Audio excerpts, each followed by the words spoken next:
Everyone, thank you. Good evening, everybody. Welcome, councillors, members of the public online and staff. I declare the meeting open at 6:32 p.m. It's the meeting of the Bayside Council City Planning Environment Committee on the 1st of October 2025. Everyone at this meeting is reminded to conduct themselves in a polite and professional manner, keep communication factual, use appropriate language and tone. Do not use any defamatory or derogatory marks. Defamation laws apply to addresses in public forum. I also ask councillors to observe the requirements under the Code of Meeting Practice and Meeting Etiquette. I remind all present that the video recording is an official record of council and may be made available to persons upon request in accordance with the Government Information Public Access Act. No other recordings are permitted. Item number 1 is our acknowledgement of country. I'd like to acknowledge the Bidjigal clan, the traditional owners of the land on which we meet and work, and acknowledge the Gadigal people of the Eora Nation. I pay my respects to elders past and present. Item number 2 is apologies. We've got an apology from Councillor Douglas, and there's Councillor Kasim already has a leave of absence. If I can have a mover, please, to accept those. Councillor Curry, Councillor Barlow, all those in favour say aye. I declare that carried. Thank you. Attendance via audio-visual link. I believe Councillor Strong is online. If we can have a mover to endorse that attendance, please. Councillor Curry, Councillor Poulos. Thank you. All those in favour say aye. I'll declare that carried and welcome Councillor Strong online. Hi. Can you hear me? Yes, I can. Thank you. Good. Item number 3 is our disclosures of interest. Is any councillor present have any disclosures of interest for this evening? No disclosures noted. We'll minute that. Thank you very much. The minutes of the previous meeting on the 3rd of September, I'll take those as read. Can I have a mover, please, to adopt those minutes? Councillor Barlow, second. Councillor Bretterhoff. All those in favour say aye. I'll declare that carried. Thank you. There is no items by exception tonight or public forum, so we'll move on to our reports. The first one being CPE 25.030, which is the proposed amendments to the Bayside Development Control Plan 2022. And please have a summary from Council Officer, please. Yeah, thank you, Chair. Sorry? For it to pop up. Oh, you weren't there for sorry? Who was? I'll second the minutes. Councillor Barlow, Councillor Morrissey to second. Sorry for the minutes of the previous meeting. Thank you. Sorry. Through you, Chair, can I just ask the DCP? You know how we've had to step out before if we have a property, additional property. Would this fall for this too? Through you, Chair, the amendments that are proposed here are generally housekeeping amendments. There's nothing in here that would give any significant additional development potential or anything like that. So I don't believe you'd have a conflict. Okay, thank you. Thank you. Over to you. Thank you. Thank you, Chair.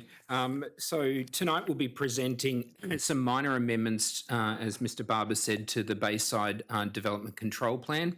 They're primarily housekeeping amendments, but there are a number of other amendments that we're proposing.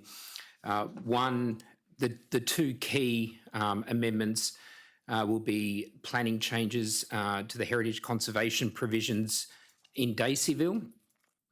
And there are also some changes to the planning controls surrounding Port Botany outside of the leased area.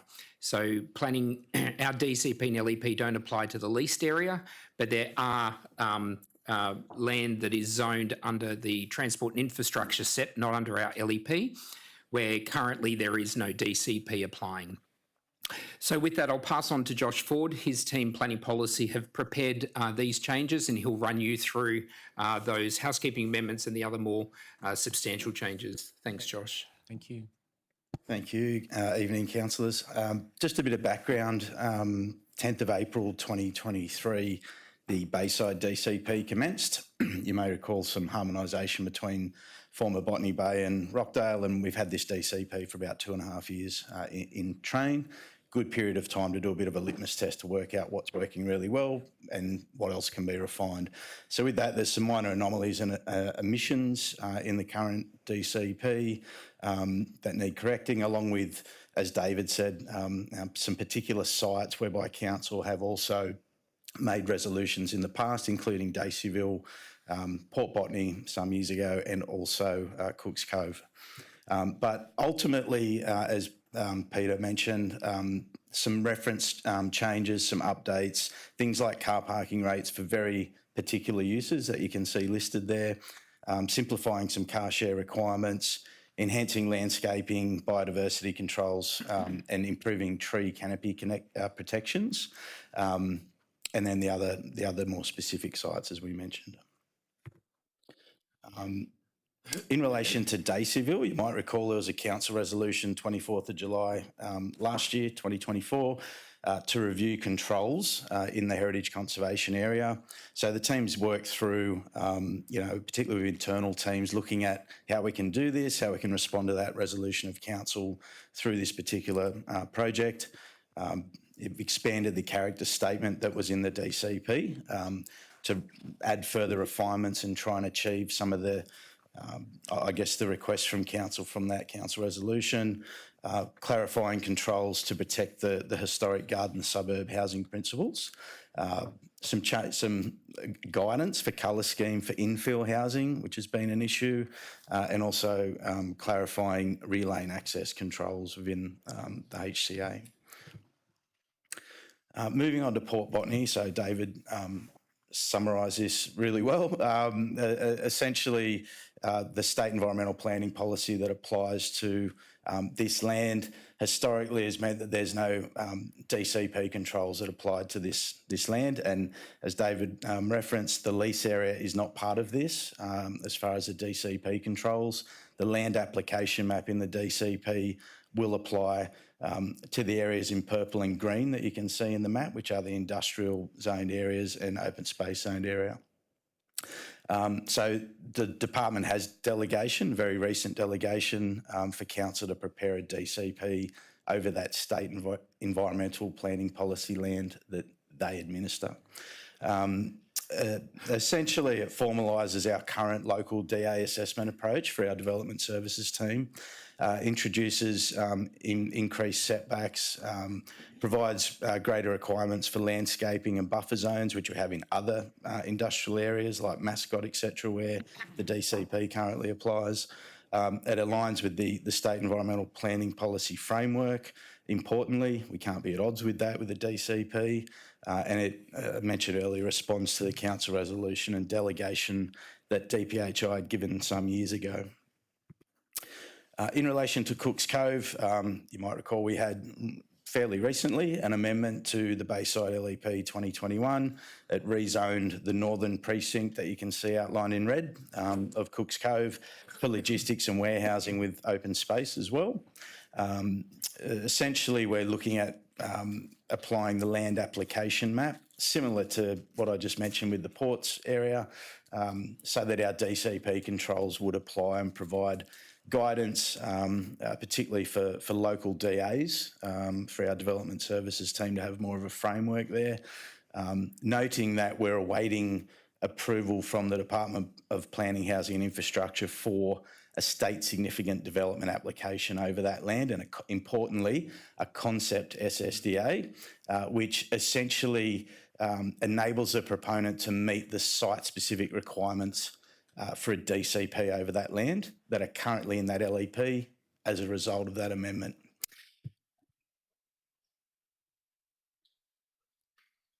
Next steps, essentially we're asking endorsement from the committee and obviously have that ratified at council to be able to exhibit these amendments to the DCP. Likely, if that occurs, likely public exhibition dates around November, December, obviously prior to Christmas. Post-exhibition consideration report, January, February, early next year. And then we'd go back to a report to council to endorse the DCP probably around April. Thanks, Josh. Okay, thank you very much. Wasn't sure if it was a long full stop or there was more to it. There's so much weight in the document. I'm like, okay, all right. So thank you so much for the high level summary. Can we move, please, for that one? I'll move it. I'm seconder. Councillor Barlow. Any discussion? No discussion. A couple of things from me with the guidance for the infill colour in Daceyville. What does guidance mean? Is pink okay? Like musk, bright, fluoro? Yeah. Through you, Chair. So one of the attachments includes a marked up version of the proposed changes, and essentially as a colour chart that specifies those colours that I guess are considered sympathetic to the era of that HCA, that Heritage Conservation Area. And that's a pretty standard approach by most councils to do that. So that's the guidance, I guess. And when we have referrals as part of a DA process, our Heritage Officer and our DA team will be able to defer to this for guidance and to provide that feedback to proponents.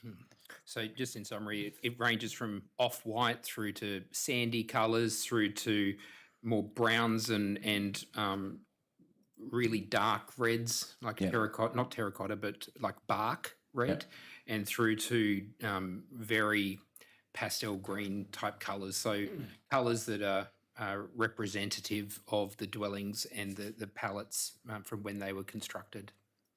And guidance can't be mandated though, can it? So through the chair, through the DCP provides controls. Yeah. So it's effectively a rule book, but it can be varied. So what we say is these are the types of colours that we think are appropriate, and we're talking about external colours. We're not mandating what colours people can paint inside their dwelling, but we believe those colours are important to keep in the character of that area. If somebody comes in with a colour that's not exactly this, but meets broadly the palette that we're talking about, that will be looked at through the DA process. Yeah. Okay. Because that's I appreciate the bulk of the report is administrative, but from the community's perspective, when you see things like that, I think it's important just to highlight. So, and perhaps when we are going to public exhibition, that we're just executive summary style that. We all in this room know what matters to the community and what the keywords are and what the key issues are. People not too worried about some legalese and, clause 15.4 subsection 2, that doesn't matter. But when you're talking about infill housing and strengthening controls can be perceived as increased density. Some people, so my only ask if we can, when we're going out, is say, well, here's the weighty document and here's the key takeaway. And let's have a conversation with our community in relation to that and face into it, which is, I think, hopefully, and the intent in that approach is to have to generate some more interest and real verbatim, real community feedback. If you just dump 300 pages and download this, it's who's going to read it? So through you, Chair, just one point of clarification. We are intending through the exhibition process for Port Botany area, Cooks Cove and Daceyville particularly, to write to each one of those landowners in that area with, as you've suggested, a very clear and concise fact sheet that articulates what the changes that we are promoting, so that if they're interested in all the legalese, they can read that. Absolutely, but for their property, they can comment on the matters that are relevant to them. Yeah, excellent. Yeah, it's a good approach. Councillor Curry? Yeah, thank you for the work that's been done here. So just in relation to Daceyville, so there's also on the other agenda tonight is the draft Astrolabe Park Master Plan. So how do then potentially those two proposals work together? Thank you. Through the chair, yes, you're right. We can align the exhibition periods for both. We are getting quite close, as you know, to the Christmas break. So what we were proposing here, if this is endorsed, the DCP changes were endorsed, we were hoping to have it exhibited prior to Christmas. Similarly, if the the Astrolabe Park Master Plan was endorsed as well, we would look at that.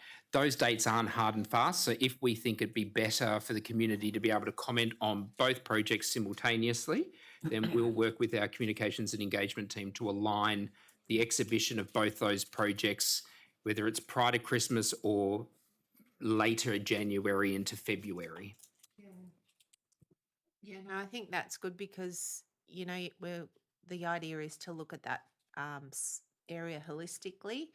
So just, I couldn't quite get it out, and maybe it's more in the attachment, but so when you're talking about Daceyville, what are the key things that we're actually focusing on there?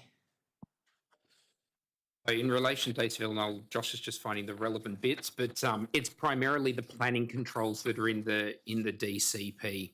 So whereas Astrolabe Park was a master plan, effectively a functional plan for future embellishment works within that park, and we'll get to the master plan one in the works committee, but importantly, there was opportunities going forward for Astrolabe Park to look at further connections to the other open space areas that adjoin the park. So whilst council has effectively control through its lease from Sydney Water over Astrolabe Park, what we're also looking at is the potential for connections through to the other open space and working with those landowners, which I think is the golf courses in that area over time, to see if you can get that broader connection through that area. But unless Josh has got that very quickly in relation to the specific controls, it was mainly, as we said in the introduction, the colour schemes, making sure the character statement has been further refined, rear access controls. And I believe from memory, there were some controls for second story additions, and where they are largely facing the rear of the property to try and keep that streetscape as much as possible intact. Thank you. Okay, thank you, councillors. Is there any further discussion? No, the recommendation before us is to place the proposed amendments on exhibition for 28 days and a report be presented back to council following that period. I'll put the... Just wondering whether Sorry. we should put a number 3, which suggests that if possible to combine the Daceyville element with the potential of the draft master plan, should that go through tonight, something to that effect. Yeah, so don't worry about if possible, let's just do it. Combine the Daceyville, combine the exhibition of, the Daceyville components. Combine the exhibition. Yeah. Exhibition. Yeah, that's it. Exhibition of the Daceyville components of the DCP with the Astrolabe master plan.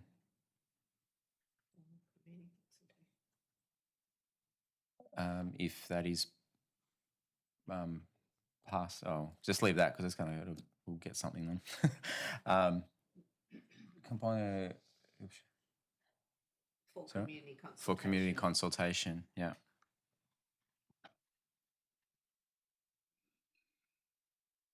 Is that fair and reasonable instruction to officers? Does that, we understood? Cool. Okay, thank you, councillors. I'll put the motion before us. All those in favour say aye. Aye. Declare that carried. Thank you very much. The next item before us is CPE 25.031, which is the post-exhibition report for the draft affordable rental housing strategy. If we can have an update on that one, please. Certainly. Thanks, Chair. Just wait for it to pop up. So just a bit of background, councillors, in relation to the National Housing Accord. This slide, I think, is very familiar to you all. So council has a housing target of 10,100 new completed homes by 2029. And we have a very significant work program in strategic planning to achieve those targets, including a number of the master plans that we've spoken to you about in this forum. Down the bottom of that slide, there's some interesting snippets for Bayside, a resident population of about 182,000, average household size of 2.5, and just over 74,000 homes existing. So the development of the affordable rental housing strategy has come from a strategic priorities of council. Firstly, The local strategic planning statement had 2 actions. They're mirrored by the local housing strategy. Both those documents require council to prepare an affordable rental housing policy. One says policy, one says strategy. We've gone with the term strategy. And coming out of that strategy, it's to develop an affordable housing contribution scheme. And I'll talk about that in a little bit more detail. Where we've been and where we are now. So the project timeline. So back in August 2023, the requirements for an affordable housing contribution scheme effectively requires the establishment of an evidence base. So a lot of work was undertaken by SGS, one of our consultants that was engaged to do that work.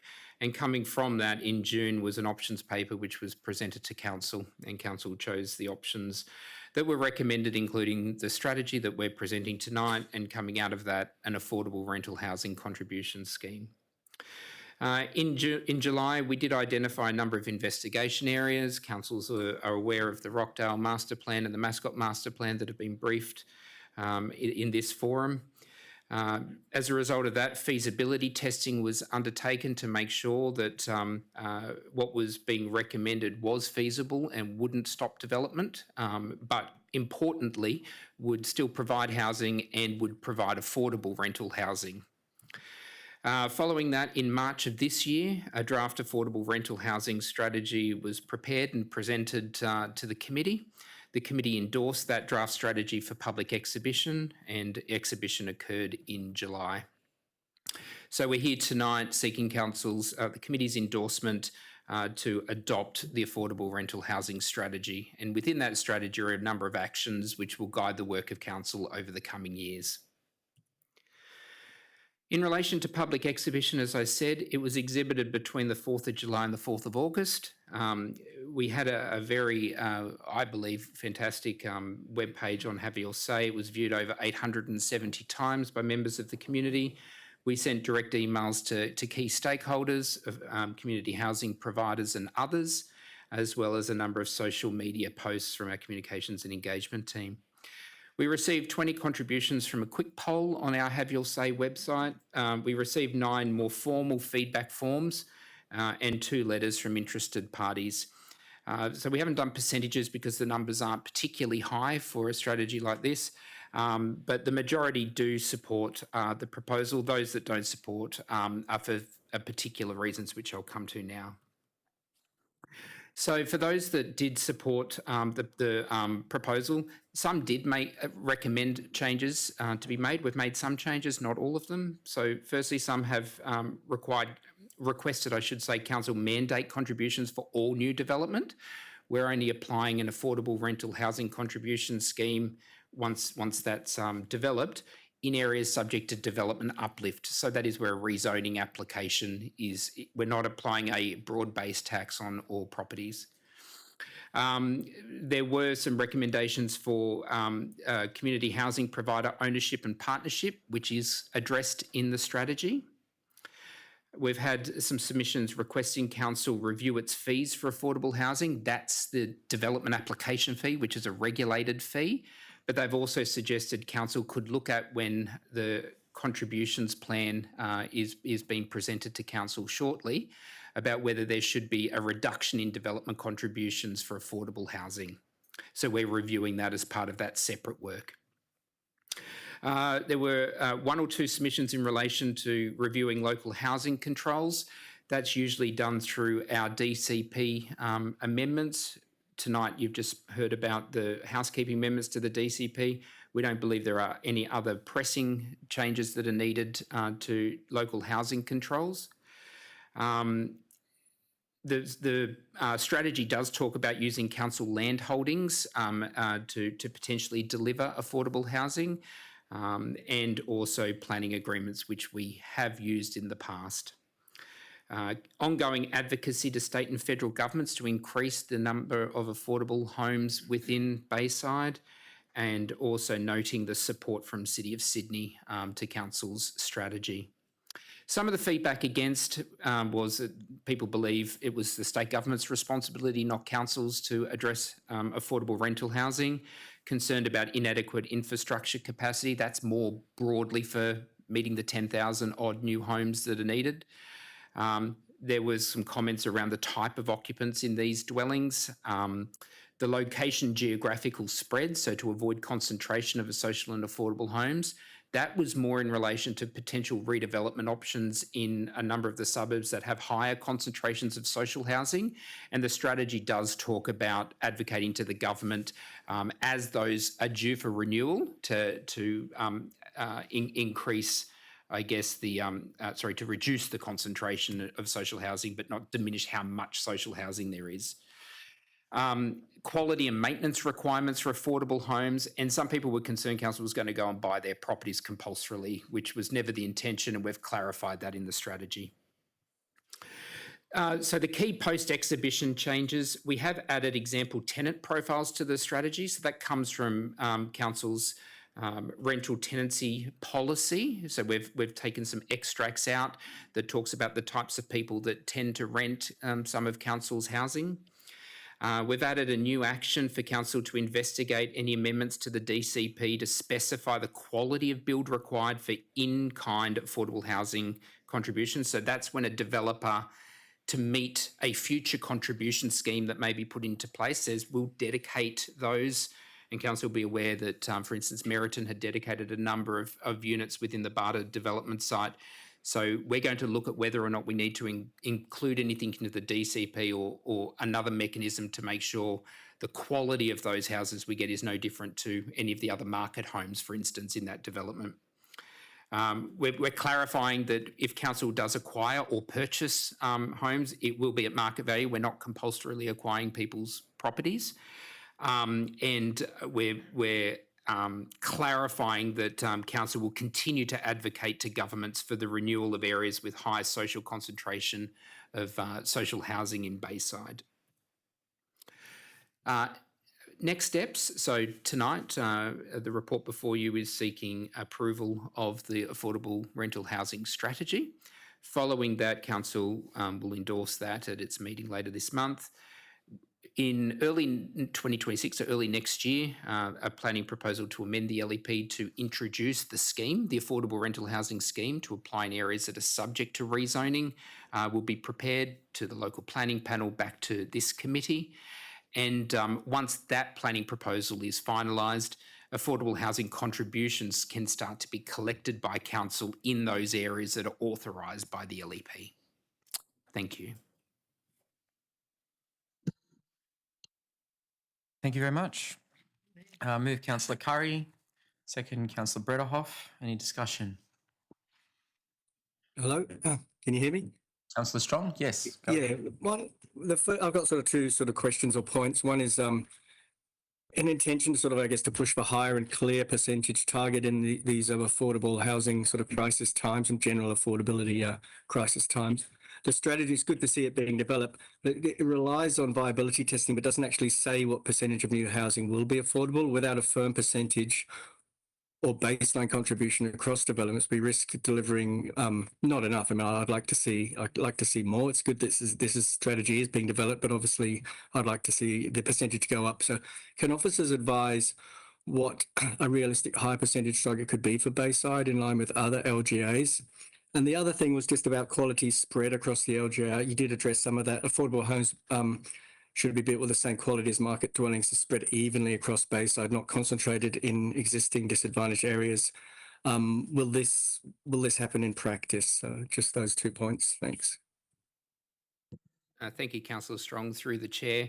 The work that we've done, the feasibility testing that we've done, it's ranging in the areas in Mascot and Rockdale, which are the areas that we've done feasibility testing, between 1% and 2% as an affordable housing contribution rate.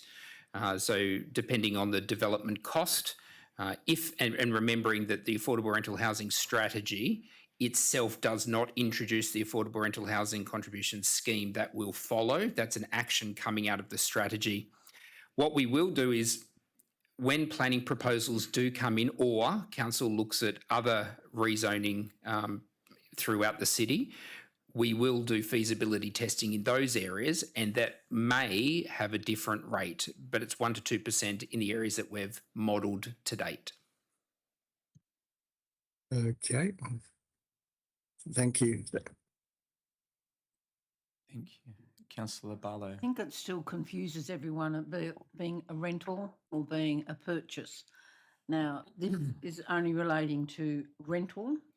So this is the part that I think no one seems to, people just think we're building the houses that are going to be cheap for everybody. And it's such a complicated, or it's not complicated, but it is for most people to understand that the properties we will be going, or they're going to be in the building for rental, and then it's supposed to be I think I noticed you're going to then, aren't we going to put what type of person can rent it, as in supposedly the affordable rental are for people, nurses, police, people that are close to their work or whatever, but it's not social housing. So it is really hard for most people to sort of get around their head that it is that. But I'm glad we've got rental in there. But you've got one here, the affordable units available to purchase at market value, 2.1. Is that for, how does that, is that for, yeah, that needs an explanation because it just looks like anyone can buy a cheap unit. Thank you, councillor. Through the chair, that is intended to be when council has identified an opportunity to potentially purchase, say, 3-story walk-up apartments that we could add to our property portfolio and to then rent those to people. So that's what it's intended to capture. And council has recently done so. And so it's referencing in the strategy what we have done and looking for opportunities going forward to continue to do so as contribution funds start coming in with development. Thank you. Did you want to say? No? Okay. Just for me, how this is a rapidly moving space with programs of work. Space. That's what I was. So how often is this envisaged? Do we envisage to review this strategy given the pace of what's happening? Thank you, Chair. It can be reviewed as regularly as needs be. Usually it's a 5-year strategy. I think the action plan in there does talk about a number of actions, but I think you're right, given how quickly things are moving in this area, if we identify changes, there's nothing stopping council from reviewing the strategy more regularly than 5 years. Peter. Chair, if I could just add to that, the options paper that was referenced up there before had quite a few options in it. And council picked the 3 that were the highest priority, and one of them is to get the contribution scheme in the LEP. So once that's done, we can effectively tick that off and it will just keep on operating. So, there will be points in time where we can perhaps come back and say, well, what are the next priorities that we can add into the strategy once we've completed some that are in there. Yeah, I think it'd be good to just lock that in.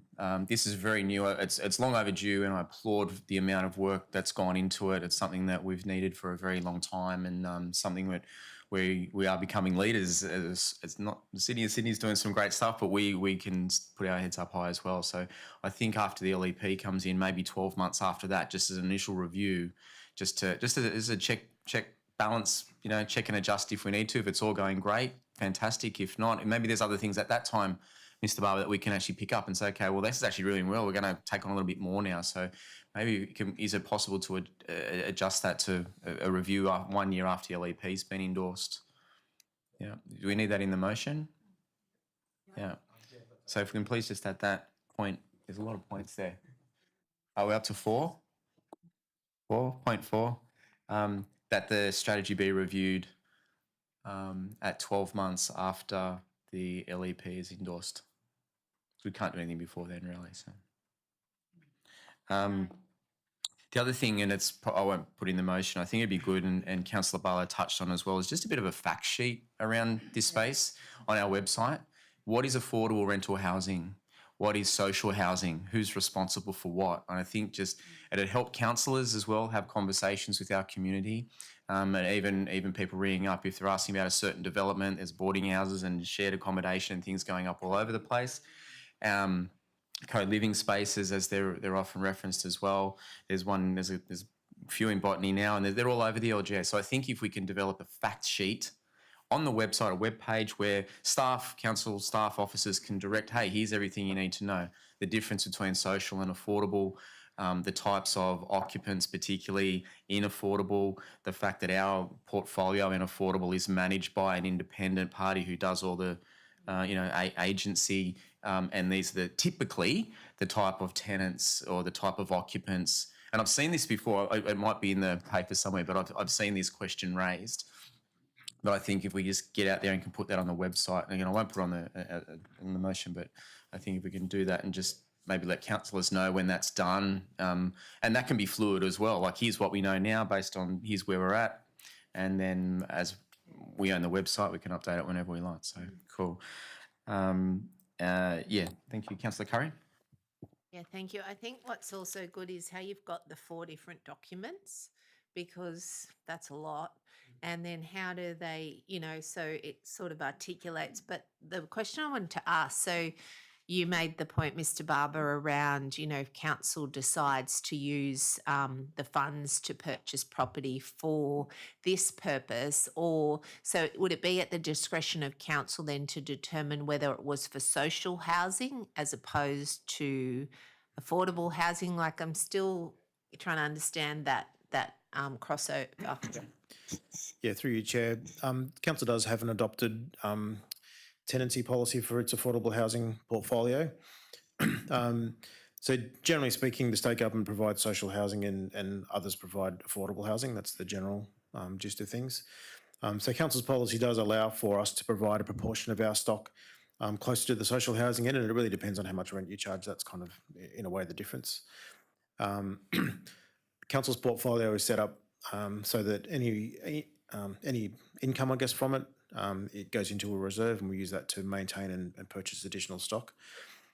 So for us, we've set our model so that we are operating more in the affordable housing end of the spectrum, which is generally 75% of market rent. And that allows us to generate a modest income, which allows us to reinvest. If we move more down towards the social housing end of things, that portfolio will reach the point where it won't sustain itself, and it'll have to be subsidised by council. So we are operating more up in the affordable housing end of the market.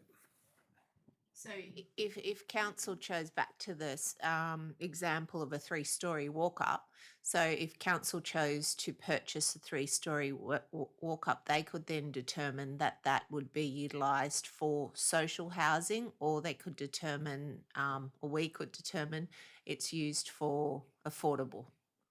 Yeah, it's at council's discretion, ultimately. For example, at the moment we have a number of dwellings that are set aside for particular groups that recommend tenants to us, and they are down the lower end of the market. So yeah, it's open to council to decide where it wants to position its housing stock.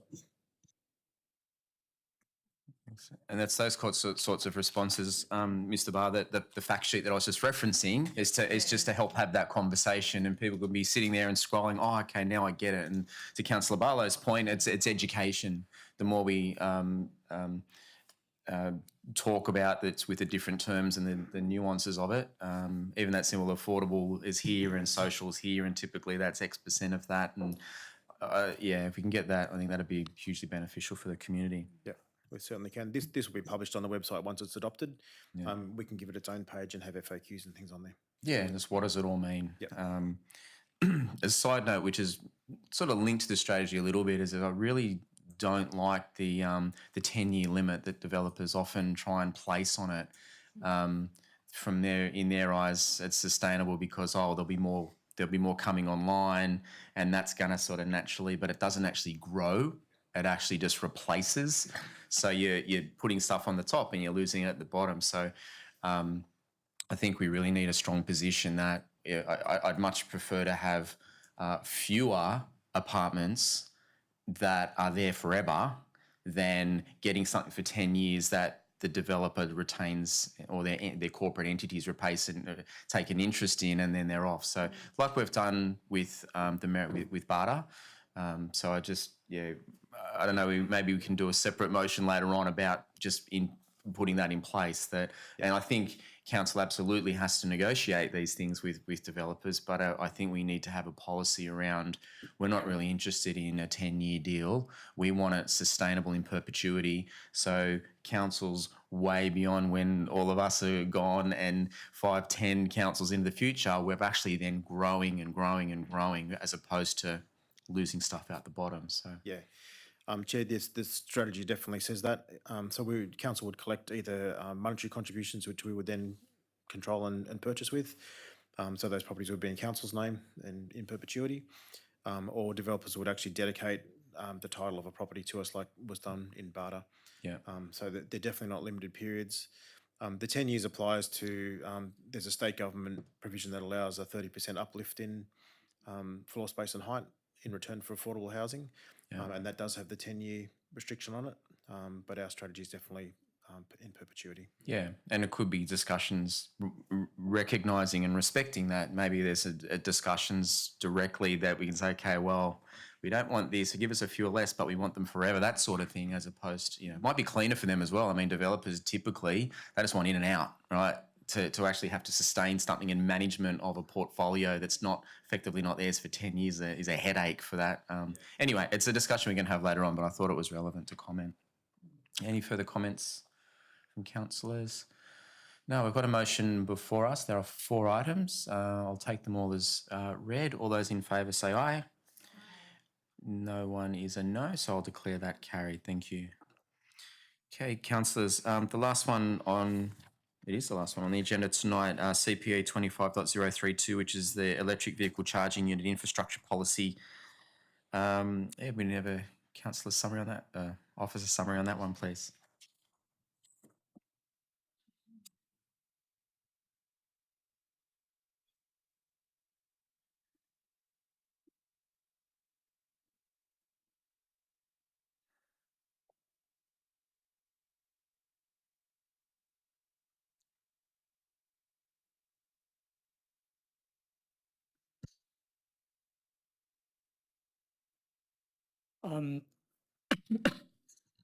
So this report is in response to an inquiry from private operator in relation to our current EV charging unit infrastructure policy, which been adopted last year, and also the advertising enable EV chargers. That's what request from the operator. So in relation to our current EV CI policy in 2024, this policy has been adopted by council, which is really focused on council land within Bayside. The policy does not apply to private land or crowd land, and it cannot override council or state government planning controls. So within the policy itself, the objective of this policy is to provide a guideline for establishment, operation, management, maintenance, and removal of the EVCIs on council land within the Bayside LGA. And particularly try to support the uptake of EV within the local government, support the resident to access publicly accessible EVCI as part of the integrated transport network, but also ensure that the placement of EVCI do not negatively impact the amenity of public domain.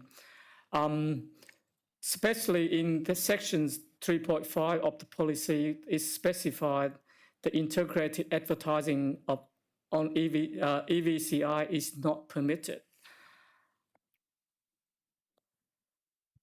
The reason why we exclude the advertising associated with EV chargers is raising the concern, especially with the visual impact on the public domain of larger infrastructure and digital advertising panel. The legacy of the advertising structure in public domain, regardless whether chargers are not in use for short and long term, it's by compromise associated with EV charger only being in location where advertising is profitable rather than where it's greater demand or convenience for charger. And the assumption that the increase in number of EV charger could achieve without tolerance of the compromise listed above. At the current stage, state government have the state environmental planning policy set transport and infrastructure in 2023, which allowed the EV charging unit with advertising to be exempt development in terms of public authority and electricity network provider. So there's a condition with the advertising enable within the charter itself, but regardless of the planning pathway, advertising on EV charging unit is not permitted in any residential zone. So this is one example of the company who's proposed EV charging with advertising, which is Jolt. This is the EV charging, Jolt EV charging on the Gardiner Road. On the other side of the Sydney LGA within the car park, private car park, sorry. This is another example of Joel's with advertising component where they got two separate components where the charger sitting separately on the curbside where the advertising display on top of the substations. So the box you see there, the box you see here is the substation where the charger is sitting near the curbside. Similarly, if you see the back end here, the far end there, where the substation there, and here's the charger.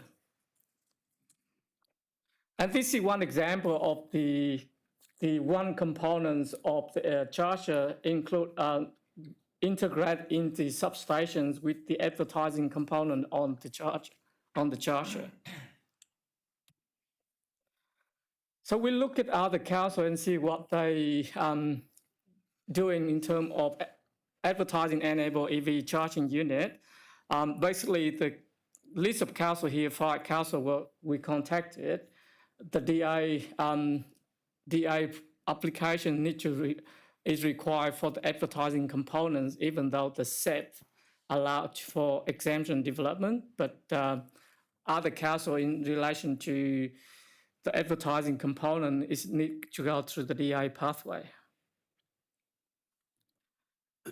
But do we really go into that, or we really focus on what we are doing right now is where the charger, the small charger without advertising can fulfill the requirement for the EV policy, which increase the uptake of the EV charger within the LGA with the easily available access to the resident, and where the component place is where the demand for the chargers location rather than for advertising purpose. And if you see the left-hand side here is where the community battery in Bexley North with the EV charging on the pole, and that's on the right-hand side is EV charger on the on-clip. So the recommendation for the report is the current EV charging infrastructure policy is retained as the current form, and council continue with the current and any available opportunity to have EV charger installed as part of the pilot, trial, or grant-funded program. Thank you for the summary. Is a mover for that one, please? Councillor Bredahov, Councillor Barlow, second. Any discussion? Councillor Curry? Thank you for that overview. So just so I'm clear, so the current policy is strong in the fact that it says we will only consider EV charging that does not have advertising. Yeah? And you're suggesting we retain that, and then we continue to look at other opportunities for the non-advertising models. Through the chair, that's correct. The current policy is strong and focused on the need for the EV charging rather than the advertising components. And so does our policy speak to, because I'm seeing with, and I understand the need to increase, having opportunities for EV charging, and the ones that we're currently going to be going out for consultation on. My concern is that some of these are big and clunky and slow. So I have concerns that because they're free or we're taking them, but then where in our policy does it really consider, well, are we going to set all this up and then it takes Something already.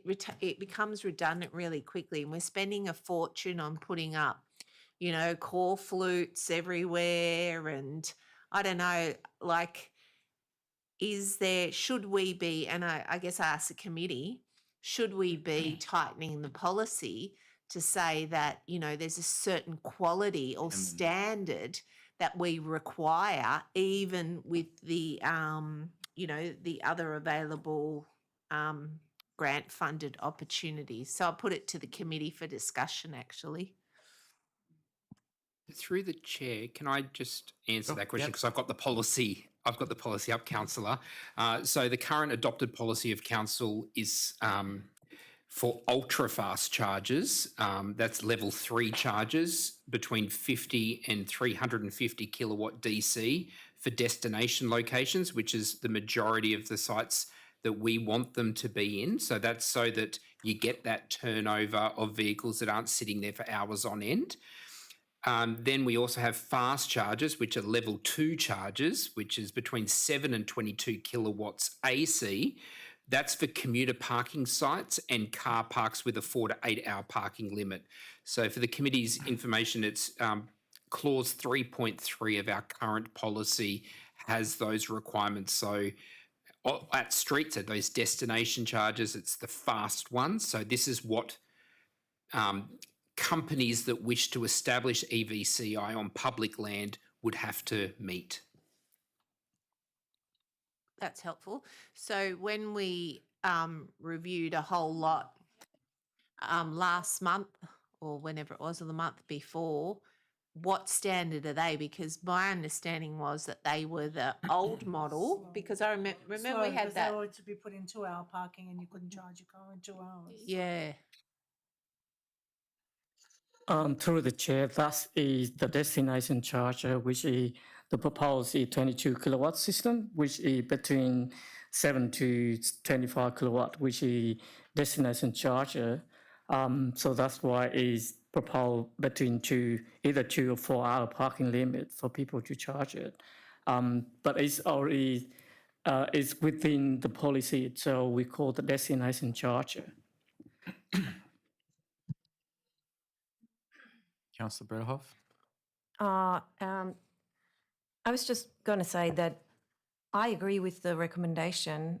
I find it it's not very good for the eye to have the advertisement on those charges, and also it's like, I don't know whether I read it here that it claims that therefore it increases the usage of EV. I don't think that at all.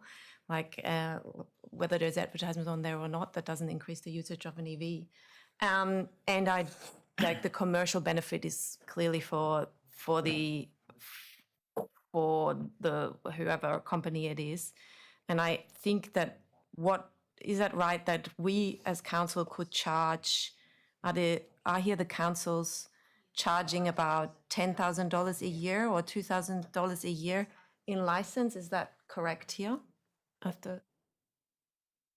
Yeah, through the chair, that one council that we are aware of increased their annual licensing fee from $3,000 to $10,000 because the advertising component. But for the normal charging without advertising, if it's a fast charger, the other council charged $3,000 annually as a licensing fee. For the commuter or destination charger, which is the slow charger, the company pay normally between $500 to $600 annually at the licensing fee. Well, that's for a council, like for us, for our revenue, that's not very much, is it? No. So yeah, another argument against it, I suppose. I'm just considering the discussion. I think it's really good because we're talking about very rapidly moving technology as well, and we've also got to remember that a lot of the vehicles they can only charge at a certain rate as well. So even you provide the Ultra, they may be at 50 watts, and The others are at 350. So anyway, I'd like to add another point to this, that an additional report on available charging technology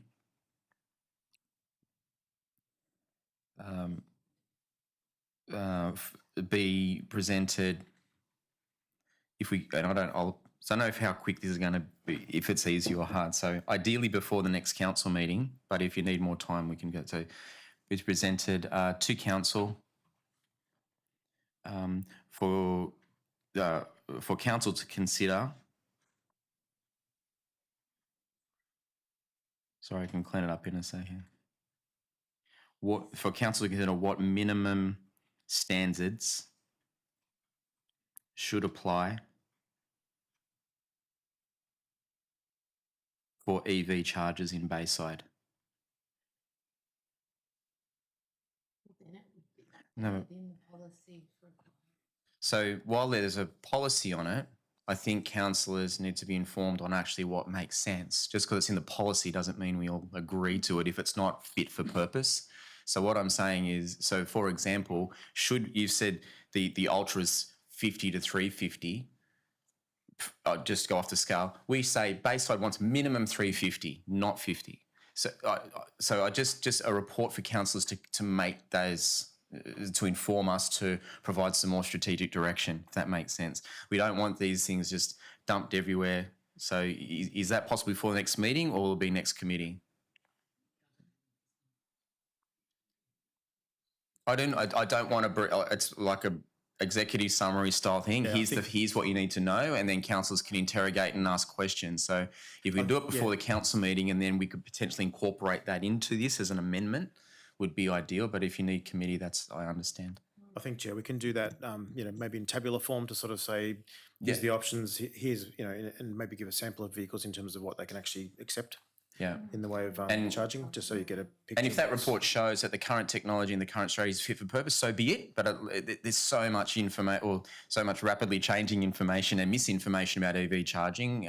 If councils are informed, then we can say, hey, yep, that's right. Or let's go for these minimum standards. Yeah, thank you. Councillor Curry? I think it would just be good to go, what are the ones we've currently got? Because you would have that data easily, wouldn't you? What are the charging rates? And then I think for councillors, it'd be good to understand, well, you've called out those different rates, but what does that mean? Is that your car will charge in 2 hours, your car will charge in 8 hours, depending on your car? Depends on the vehicle, yeah, as well. But just a bit of an understanding for those of us that don't drive EVs. Councillor Poulos? Can I just add, I suppose the discussion around using advertising where these EV chargers will be placed should be considered where, and I understand it's not going to be in front of private properties, it's going to be on predominantly commuter car parks or in council-owned land. There could be an option where there is a revenue raising opportunity for, we don't have to litter the place with advertising at every single point where we're actually installing the EV charger. But I do think it should be something that we should be considering, especially where we are going into the commuter car parks and things like that, and can be used for as a benefit for council as well, and they can use for their own sort of advertising or, promotional sort of signboards that can actually be instantly changed as well. So I don't think we should totally discount the technology that's been discussed. I think that it should be looked in appropriately placed locations. That I think that it could be something that we could consider. Thank you, Councillor Poulos. Councillor Barlow? A question, you've got destination charges. Is that a slow charger or? Yes, this the same terminology called destination charger is slow charger that we have in the current stage where we do 21 location for committee consultations in the last report. Yeah, because I deferred my ones in my ward. Yes. And then the shopkeepers were horrified. They were going to lose 4 car spaces permanently at the station for a slow charger I've well, they're not zoned, I think they're hour parking or whatever. That doesn't make any sense to me. So at the moment, the shopkeepers do not want EV chargers in their little Carlton Park shopping centre. I mean, if we got anything on any of our car parks, our council car parks, I don't think, yeah. So at the current stage, we don't have any fast charger in the council car park. Why? But we working and investigate the location that's suitable for the fast chargers. So we identify some location already, which is Barton Park. With that big car park, the outdoor reserve car park, we're looking at the Carwell Street car park, as well as looking to Botany and Bexley Aquatic Centres. So we identified some location is suitable, but it's still working with the operator to see whether it's infrastructure ready for them to go and install the charger. So there was a bit of work behind the scene to make it happen. So why is the operators only offering slow chargers? They want the space, but they don't want to give you. Obviously, it costs more money. But what I'm saying is, to me, they look like, we'll grab this pole and then we've got it and we can upgrade it later. But why aren't they offering the better charger? I mean, I will never have an EV car, so that's fine. But the fact is, it doesn't. People I've spoken to that have them have said, slow charger, you're joking. So it's, one girl said it's a waste of time. So what is the mentality? What's their thoughts behind it? Through the chair, this route is grant funded by state government, and state government decide they only give the grant to this type of technology. So I aware that there are a lot of companies apply for the same grant with the fast charger, which is we provide letter support to 3 different companies, and only 2 get the grants because their charger is slow charger. And the company with the fast charger apply for the grant, they're unsuccessful because state government decide this route, they only give the grant to these types of technology. So if we don't have control in decide of what technology go through the grant funded program. Sounds like state government doesn't want to give the money away or share it. I don't know, but it seems pointless to me from all the people I've talked to even put a slow charger in, especially in a residential street. I mean, I know IKEA had it, they went from, I don't think they've got slow chargers, but they now charge. So it's sort of, to me, you've got to be logical about it and don't just take up, and it's 2 car spaces they're taking, not 1. So it's, to me, it's sort of, I don't know, but I can't understand why anyone's offering a slow charger from what I've gathered from Uber. It's what you have at home and you charge your car overnight. That's my understanding. But that hopefully Councillor Barbie responded to with what we've put in number 3 to say, well, let's have a minimum. So if they can go for grants, and if the grant doesn't apply to what our minimum standards are, well, they can just save. Everyone can save time. That's what the intent is. Yeah, yes. Councillor Very Poulos. quickly, just to add to that as well with Councillor Barlow's comments, is that if these charges that have been approved or come with the grants that are actually given by state government, from what I understand, you can't upgrade them. So we're putting something in that, and potentially if you could upgrade, well, yes, we're making the space, people get used to it. Once we get the infrastructure that would support faster charging, that would make sense. To me, it doesn't make sense to lose all the car parking that's very valuable to actually put something in that is somewhat redundant already. Yeah. Excellent. Okay. Thank you, councillors. There's a recommendation before us. We've just added the 3rd one there that a reporter will be coming back to so we can discuss the minimums. All those in favour, say aye. I'll declare that carried. Thank you. And there being no further business, I'll close the meeting at 7:37 p.m. Thank you.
Welcome, sorry.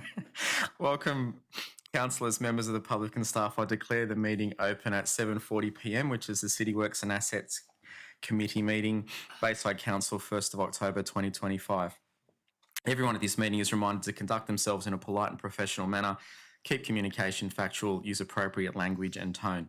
Do not use any defamatory or derogatory remarks. Defamation laws apply to addresses in public forum.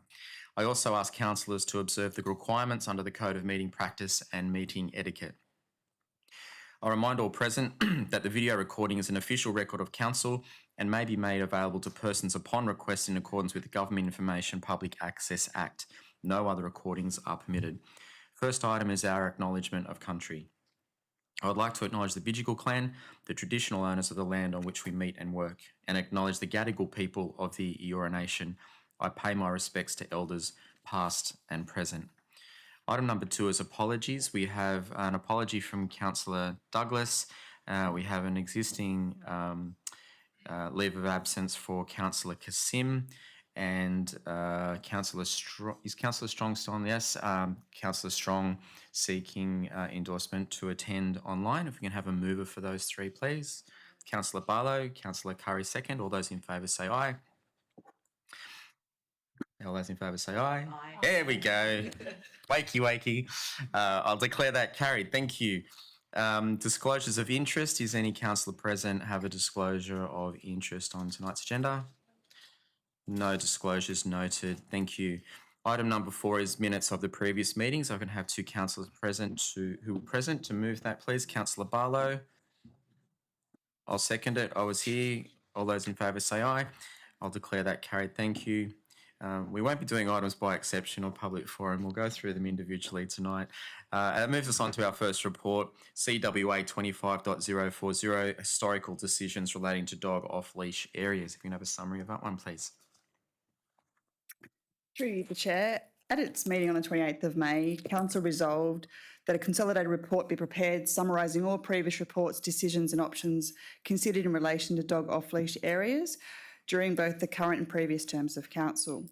This report provides that summary, which is in the attachment of the report, together with some dog registration info for Bayside, some benchmarking data that was undertaken, providing a little bit of legislative context and updates on recent and ongoing projects, some of them which will be presented later in tonight. The Officer recommendation is that Council receive and note the historical decisions relating to the dog off-leash areas. Thank you very much. Can we have a mover, please, for that one? Move. Councillor Curry, second Councillor Barlow. Any discussion? Councillor Berderhoff? Yeah, I just want to say it's a great report and thank you so much for preparing it. Thank you. So we're just looking at the, is that, yeah, that's sorry, the recommendation in front of us. Is there any further discussion? It was a good report, good summary for all of us. Thank you. Okay, Councillor Curry. I think it would be actually good to kind of just do a summary of that for a newsletter, council newsletter, to sort of say, this is how many dogs we've got, this is how many parks we've got, just as a little bit of a information piece. Yeah, I think it'd be interesting data. Yeah, Councillor Barlow. Yeah, because at the spring fair at East Lakes, there was a lot of questions and people were surprised how many off-leash dog parks we have in the whole of Bayside. And that was one of the questions I got asked quite a bit with the environmental. Yeah, even just you've got the 4 suburbs where the majority of dogs are registered. That's quite interesting. So if you don't mind, we'll just add the first one becomes number 1 there, and then we'll add a second point. That council publish an interesting summary of this data on the website and in a newsletter.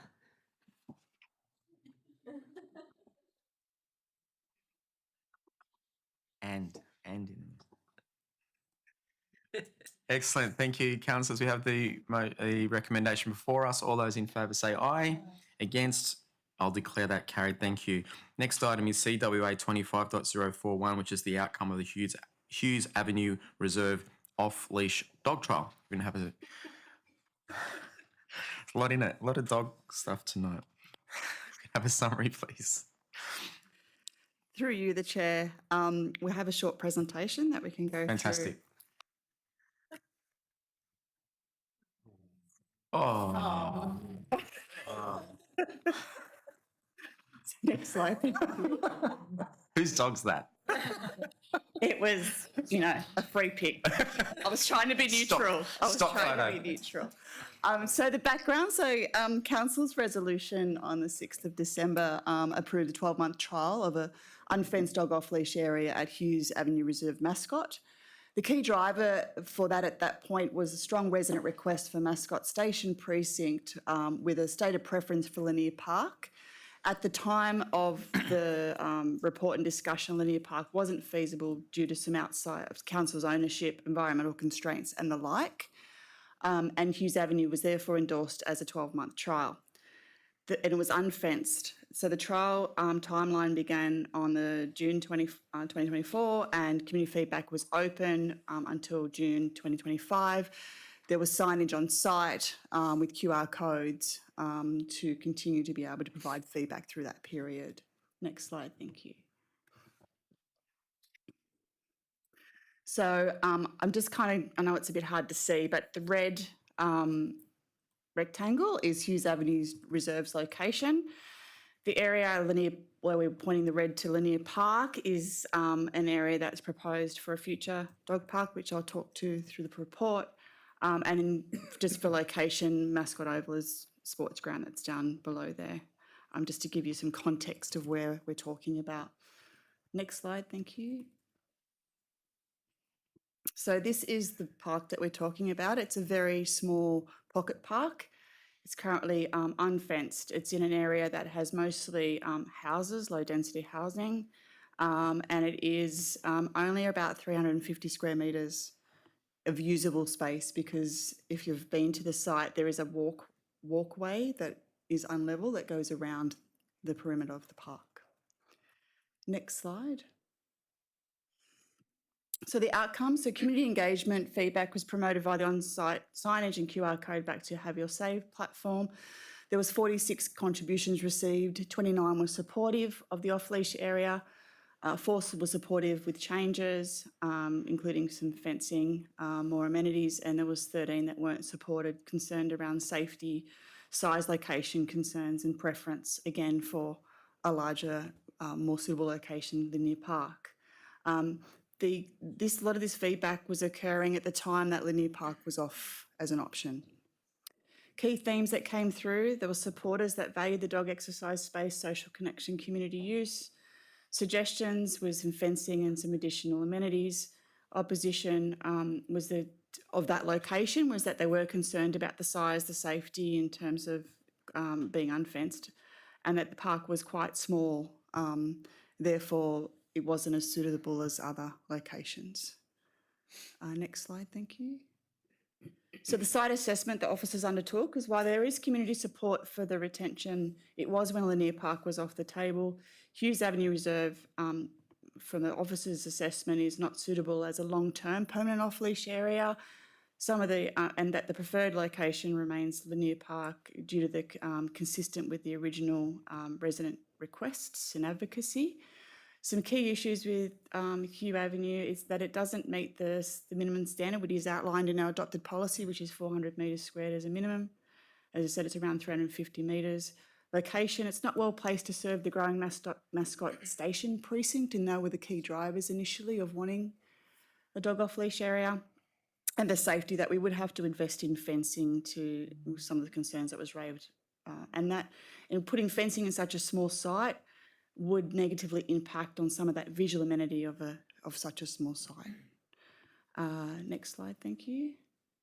So since then, in response to a resident petition during the trial period, Council did resolve to progress the fenced dog off-leash area at Linear Park and explore ways to overcome the site's constraints. Sydney Water, as a landowner, has provided some consent. Council has adopted that draft concept design, and in September, Council resolved to proceed to detailed design and commence the permit approval process for Sydney Water.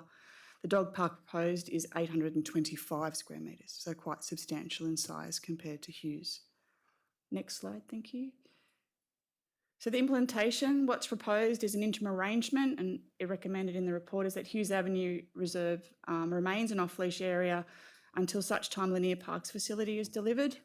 It ensures continuity for dog exercise facility options in the area for the time being. It would then be reinstated as a passive recreation park for the community, which is what it was originally used for. The communication plan and how we would advise people as council officer would advise community of the interim and permanent arrangements, and the methods would include updating Have Your Say and social media posts through a communications plan. Last slide, thank you. So the recommendation is that the City Works and Asset Committee recommends to council that they note the outcome of the trial. They resolved Hughes Avenue Reserve dog off-leash area to be retained as an interim arrangement until the permanent dog off-leash area at Lanier Park is established, after which time Hughes Avenue Reserve will be reinstated as a passive. Yeah, I'll second it. Any discussion, councillors? Yeah, thank you for the report. When are you anticipating Linear Park will be ready?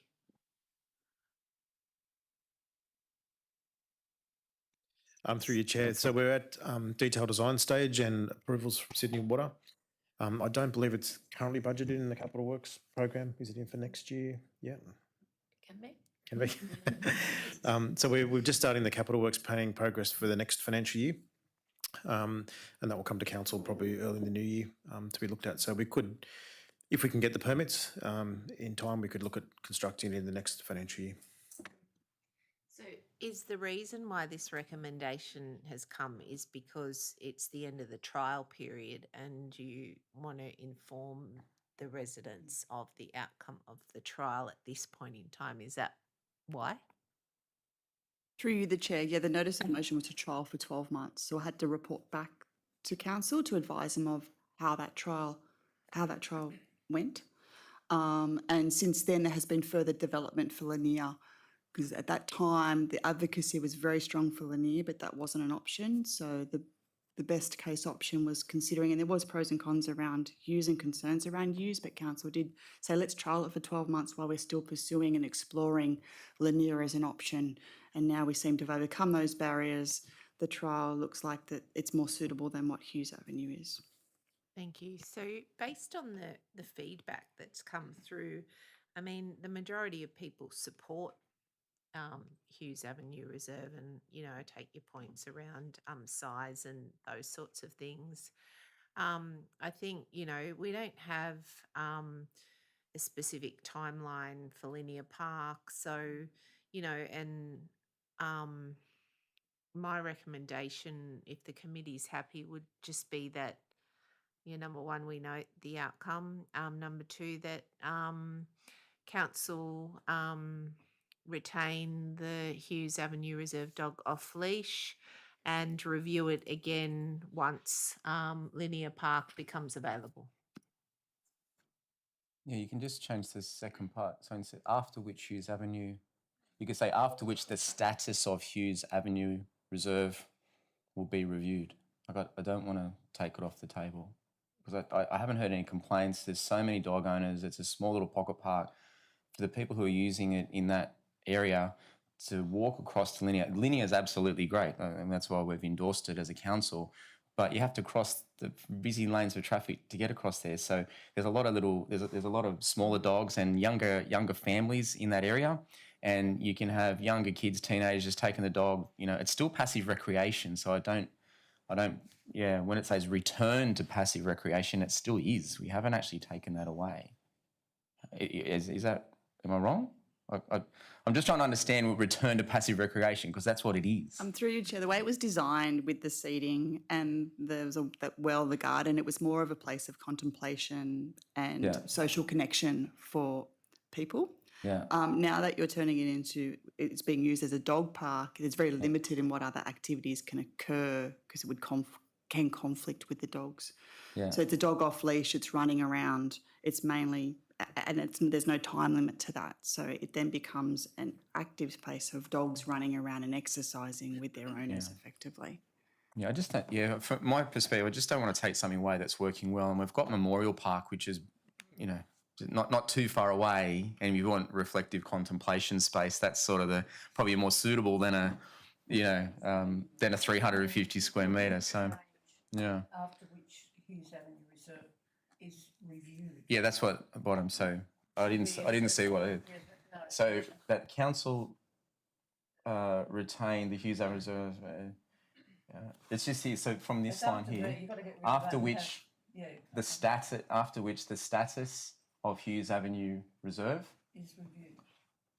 will be reviewed. Yeah. So we're not making a final decision on the way. We're basically just extending the trial until we get Linear Park, and then come back and have a look. And it might just be a quick survey of Hughes Avenue or adjoining let's just see, because Linear Park could be months. Well, it is going to be months away, so let's just not rule anything out. But is that? And then do we have to, for number 3, do we have to formally notify the community now, or can we just, well, then we'll remove number 3. Yeah. So the council retain the Hughes Avenue.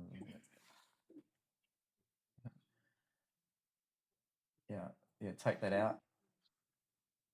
The council retain the Hughes Avenue lease and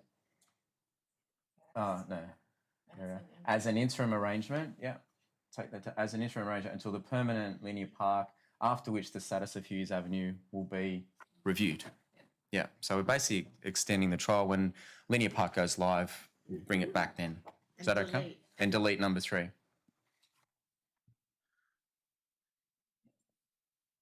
Excellent, thank you. The recommendation now before us, all councillors in favour say aye. I'll declare that carried, thank you. The next item on the agenda, CWA 25042, accelerate the upgrade of Victory Reserve Cross Street Cogra Dog Park options. Who's got that one? Yep, thank you, over to you. Sorry, there was Jane, okay. Thank you. Through the chair, I'll just share my screen. It's all, happy family. You take that dog car.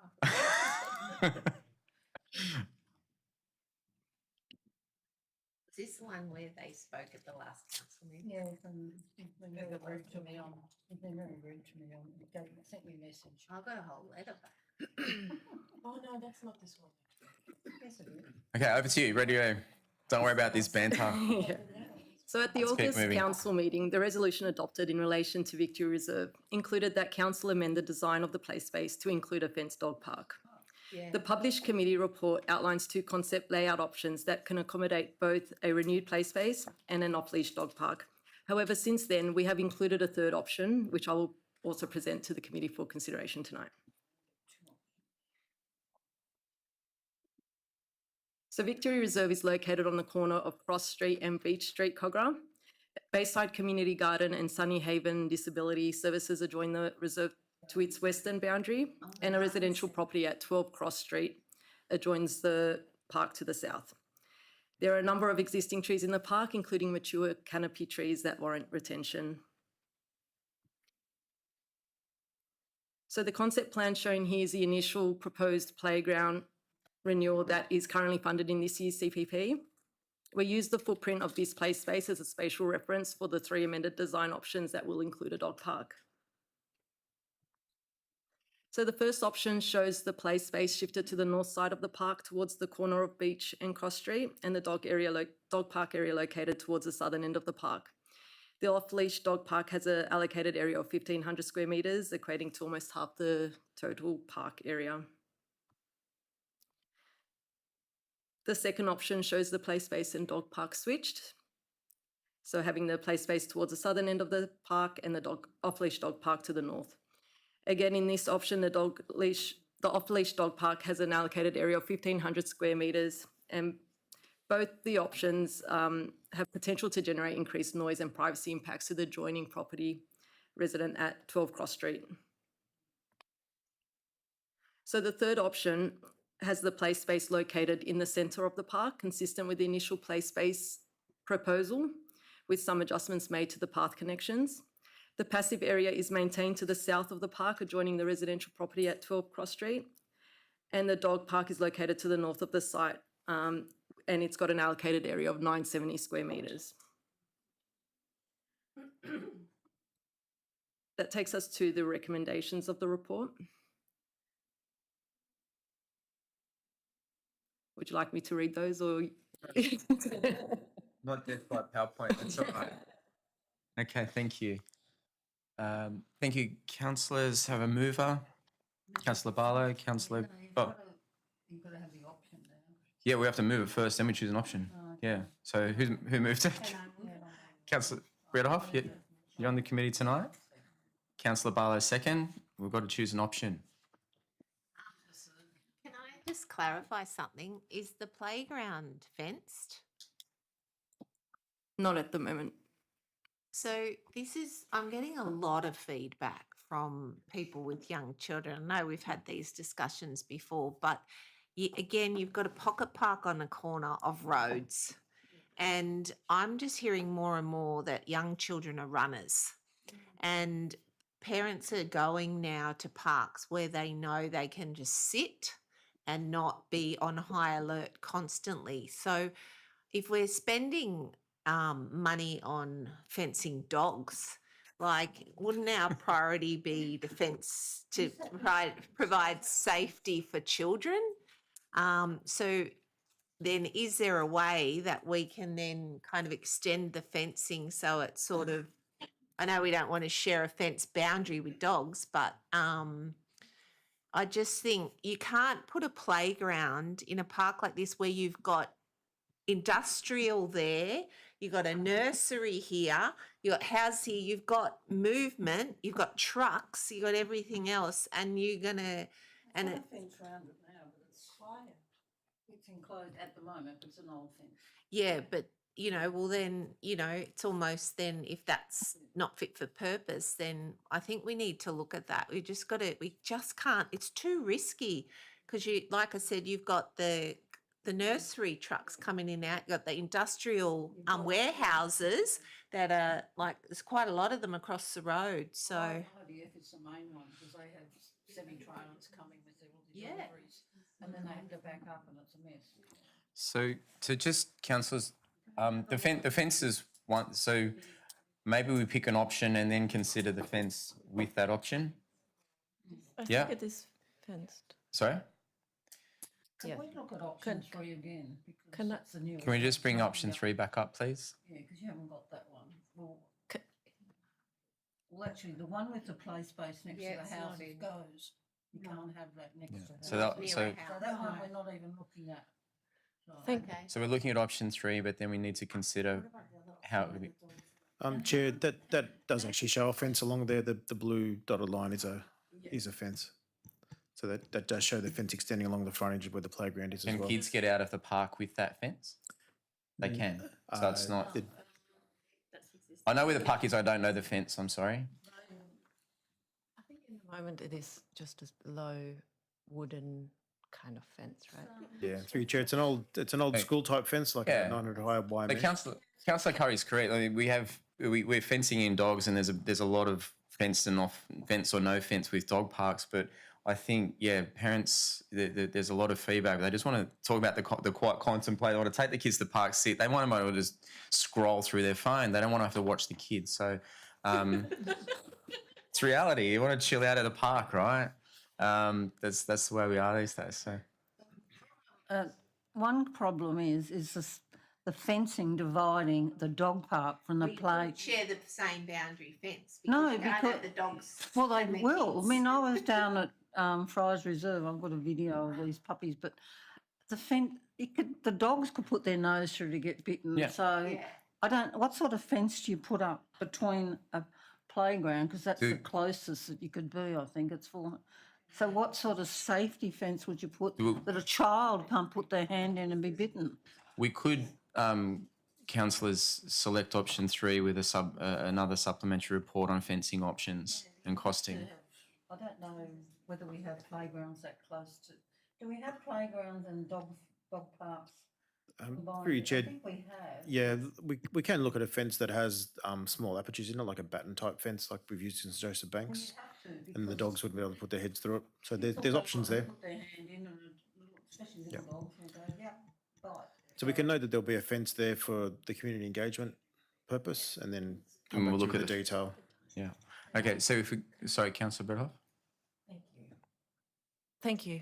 Firstly, thank you for putting these 3 drawings to us now. I know it's been a bit of a, ride. I would like to know which, usually staff recommends an option, and this time you haven't done that. So could you just tell me which option you would recommend from your perspective? So now with the third, through the chair, now with the third option. Have your say. I would recommend a third option because it has that buffer zone between the resident and the playground, and we still achieve the 10-metre separation between the dog park and the playground. Great. I think that's was my preferred option as well. And also, can I just say, thanks to the data that shows that in Rockdale are 1,850 dogs and no dog park. And compared to Cogra, where there are 1,200 dogs and 2 dog parks. So There is a dog park there. no, not in Rockdale. That's what the data says. So thank you for that. And so, yeah, I think for me, option 3, given also that option retains all the trees that are in there, right? Yeah, I think Through that's the good. chair, that's So- correct. So if we just go to number 2, that council selects option 3 for a dog park at Victoria Reserve. And then on the preferred dog park concept, including fencing. Up here, fencing. including Playground fencing, after nice concept, support. including playground fencing. Especially between the dogs. And the play space renewal to determine community. We'll trust that. Choose the right fence. Yeah, well, it'll come back. So it'll be it'll be designed, costed, community consultation will come back for endorsement and funding. Yeah. Okay, councillors, everyone happy with that? Yeah. All those in favour say aye. Aye. I'll declare that carried. Thank you. The next one is CWA 25043, Firmstone Reserve Dog Park refurbishment. If we can have a summary on that one, please.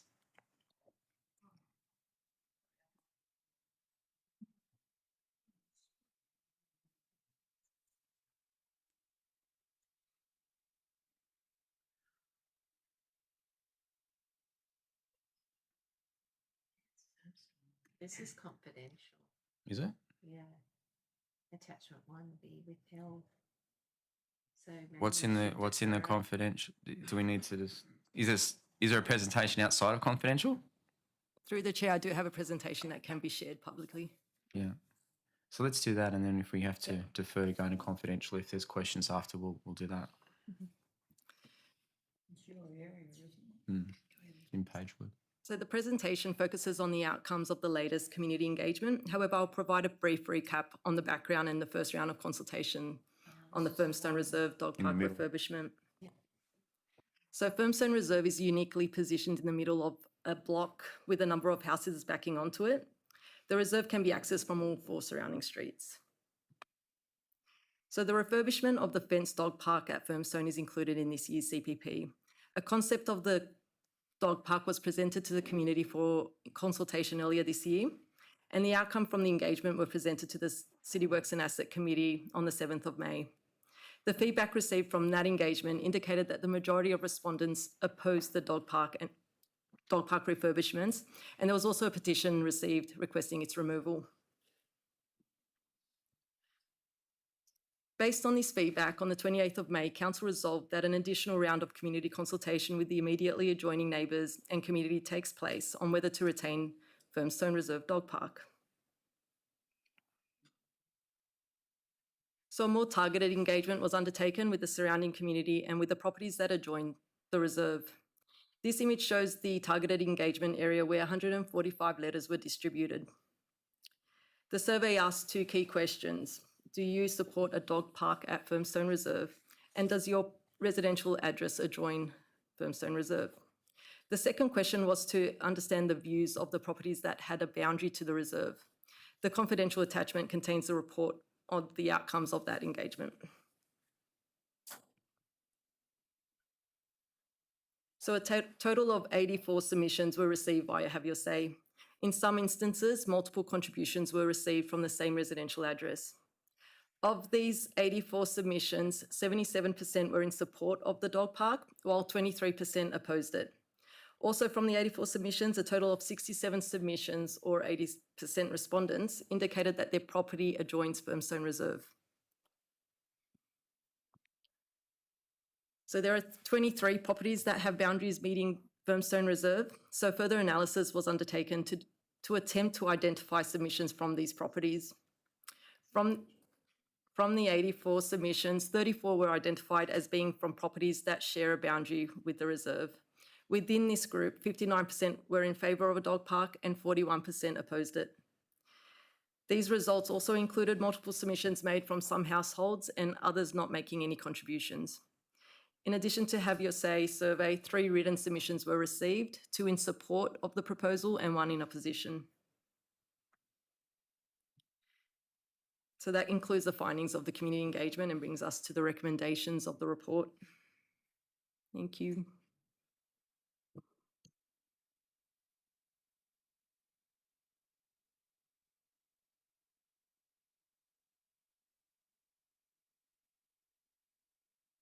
Thank you very much. This is a tough one. Can I have a mover for that one? Move. Councillor Curry, Councillor Barlow second. Any discussion? Yeah, look, I think, thank you for presenting the data and doing the drill down into the data. The data's skewed because purely you can see the number of properties surrounding the park versus the number of People who claim people those. who claim to live around the park. And, and I'll disclose I've met with the majority of people that live directly around the park, and every one of them does not support a dog park. And it's not so much the fact that when it was quiet and unbeknown, it was fine. But now, because it's been exposed and is a go-to for dog walking companies from other LGAs, it's really impacting the amenity there. And we've got a large leash-free park at another large dog park at. We've got Much, we've got Astrolabe, you've got some other fenced options. So I'm going to suggest that we move to contemplation and so to remove the dog park. Oh, sorry. Just take out from or.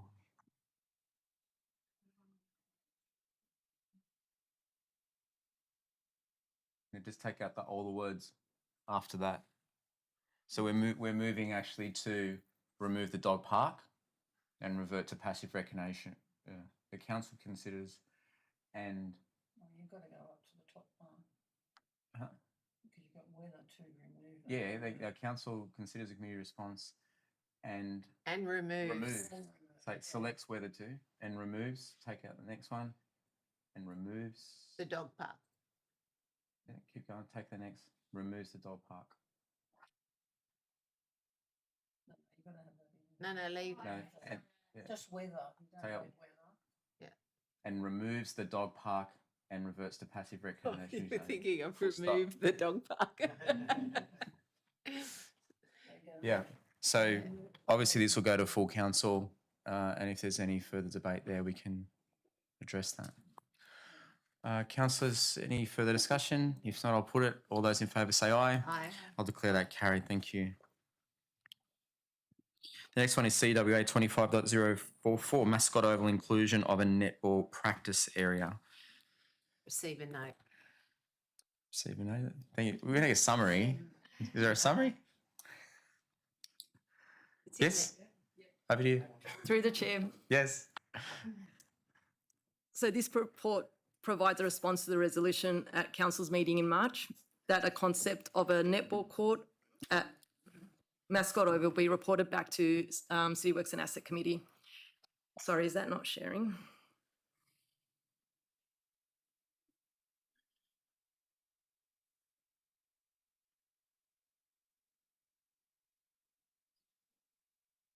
There we go.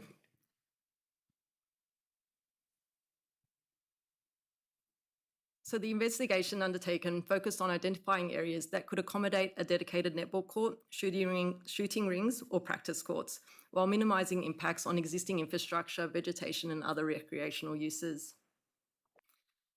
So the oval itself is surrounded by an embankment which provides areas for spectators and forms part of the oval's character. This embankment, as well as the adopted design for the redevelopment of Mascot Oval, significantly limits the availability of flat surface areas suitable for netball facilities. As a result, the scope of investigations was expanded to include the adjacent Lionel Bowen Park as a potential location for netball facilities.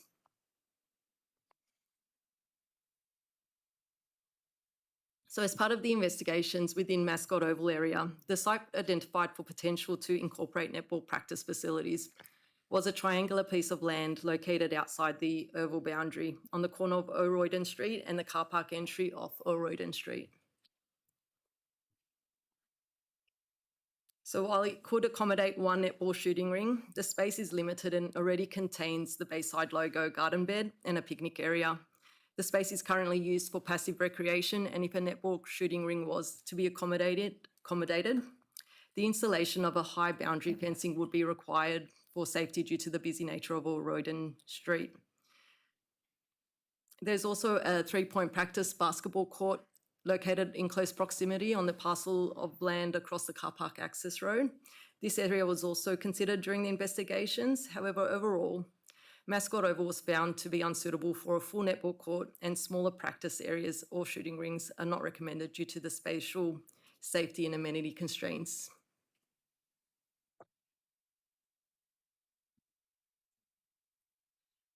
So Lionel Bowen Park is fully developed as a passive recreational space with mature trees, large playgrounds, picnic shelters and informal play areas. Any inclusion of netball facilities would result in significant loss of amenity, vegetation and passive recreational areas. In this regard, it was also concluded that no suitable location was found in Lionel Bowen Park for the installation of netball facilities. So in conclusion, neither site was found suitable due to the limitations of space, amenity, safety, and the importance of preserving existing passive recreational areas. Given the limitations, it was recommended, or it is recommended, that alternative locations be explored to better meet the community's need for netball infrastructure. Opportunities for such facilities could be identified through a broader review of available open space and considered as part of an ongoing master planning process for recreational infrastructure across the area, including the draft Mascot Master Plan. Move that way. Thank you. Thank you. Seconded, Councillor Bredoff. I just want to make a comment. Thanks for doing all this work. Sometimes, these ideas just cause staff work unnecessarily. But we did propose to investigate Much Park as a potential for a netball site. So that's something that is already in that second phase, which is a much better location where it's not impacting on other environmental factors. So I just wanted to flag that is in the planning, and we're just saying that this particular site is not the right site for that amenity.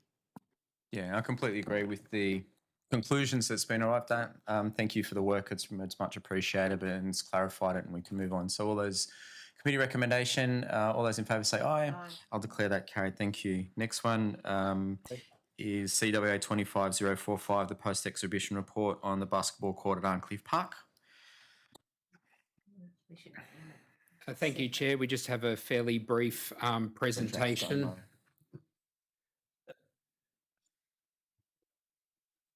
And it's up. Thank you. Councillors, in May of 2023, Council resolved to investigate Arncliffe Park for a 3-point or a full basketball court. Staff presented a design for a 3-point court in Arncliffe Park, which is endorsed by this committee and Council for Community Consultation, which has now been undertaken. The draft design was exhibited during July and August. And so this report provides a summary of the feedback received from the community.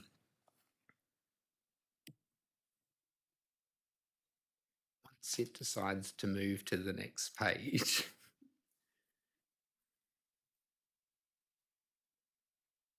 There we go. So just to recap, councillors, the location of the three-point court is near the existing amenities building to the north of the field. It complies with the plan of management and conservation management plan applying to the park. It's in an area of relatively flat topography, which makes it easy to construct, as I said, close to existing amenities, and has good sight lines and passive surveillance. As part of our community engagement, as I said earlier, on affordable housing, this has a Have Your Say quick poll that had 109 contributors, as well as an Instagram quick poll, which received responses from 375 participants. Overall, in relation to the Have Your Say quick poll, about half supported it and just under half didn't support the location. Whereas the Instagram quick poll, the vast majority, nearly 80%, did support it. So that equated to about 140, about 140 participants. We also received 4 written submissions as well outside of the quick polls. So the 2 main comments, so there was 19 submission requesting a full-size court, which we did explain in the report to the committee previously, was unachievable in this location for a number of reasons. And 21 submissions were concerned that the location that was exhibited was too close to the playground and football field, and suggested that it could be relocated to the other side of the park near Bro Avenue. There was also a submission that suggested we could include lighting to enable evening use of the basketball court, and another submission that suggested some outdoor gym equipment, so that the gym equipment can be considered as part of a future proposal if council determines necessary.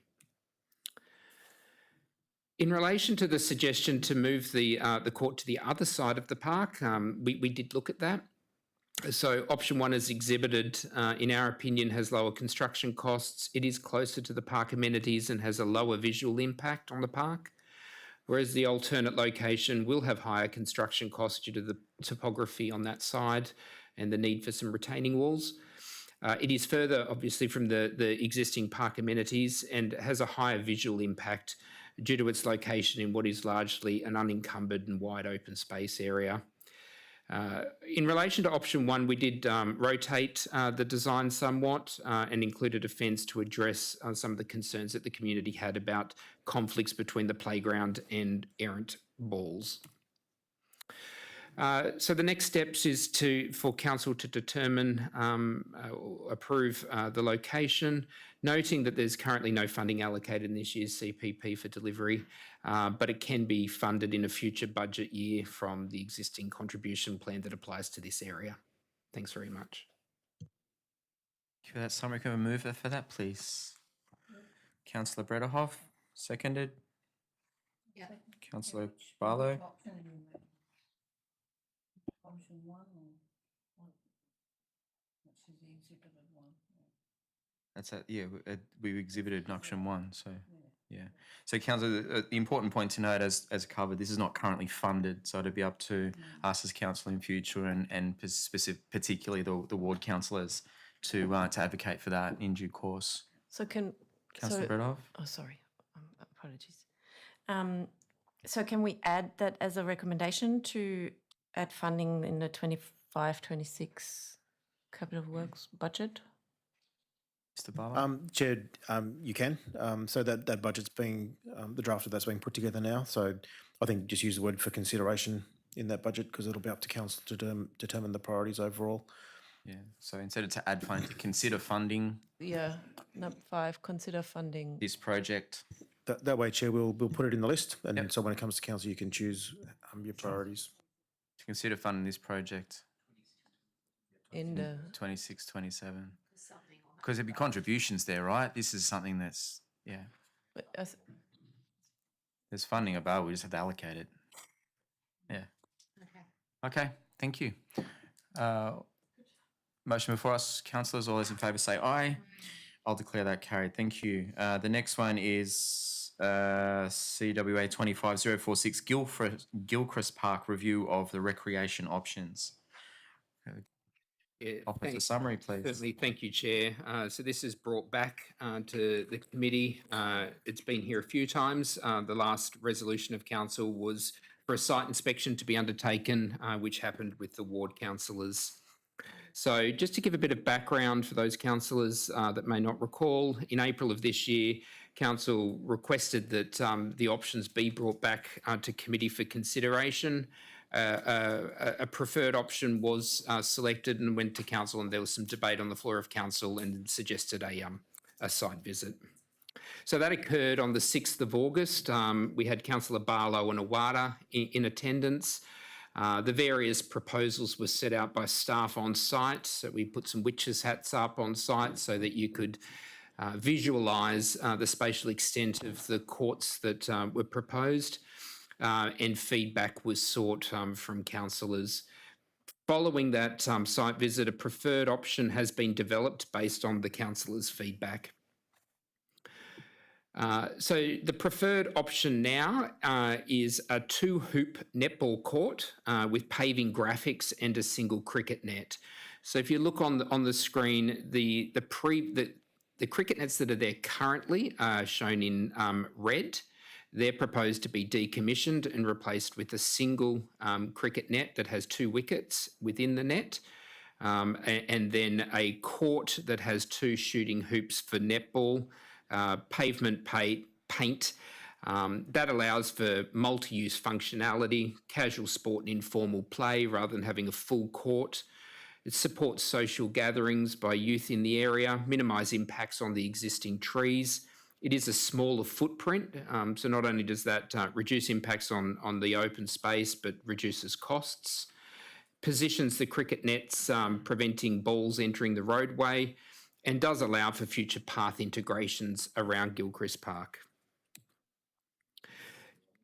Just for information, they were the previous options that we've presented, ranging from full basketball court to half basketball, half netball, netball and basketball, netball with 3-point basketball. So I think we've settled on a good option from feedback from the councillors. So the next steps is for the committee to endorse an option, the recommended option. Community engagement can then occur. We'll report the feedback back to this committee, like the other items on the agenda tonight, and then seek grants and secure funding. For this one, there is nothing in the contributions plan to deliver it now.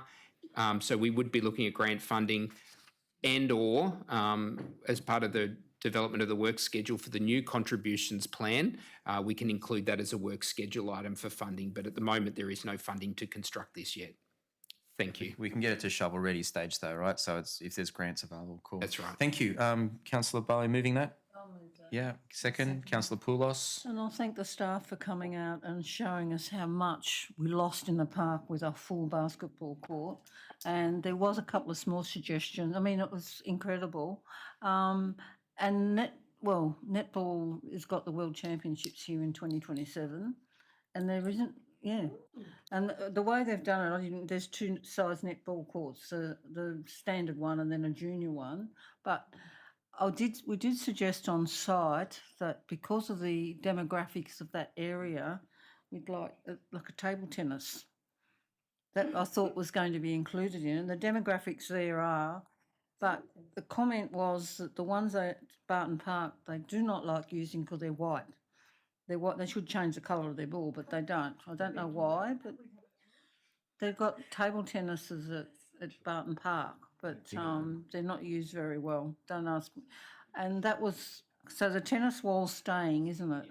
Yeah, because that's, my son used it when he was young. So, and the walking track will come later, will it? And also, the seating will be there, and I think a small exercise.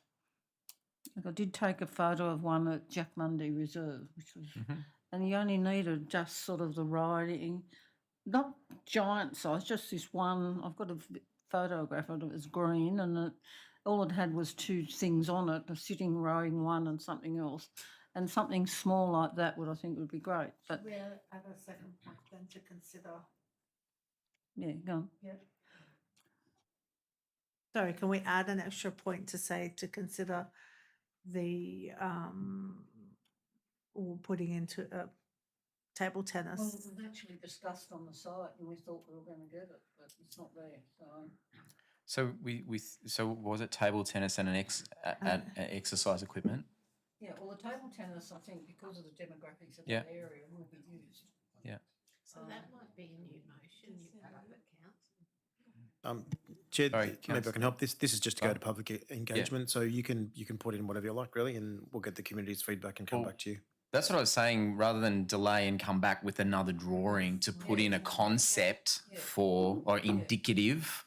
So this is the major design, which is the netball and the cricket net, and indicative concept for table tennis and exercise equipment. Even if you just did a circle in this area.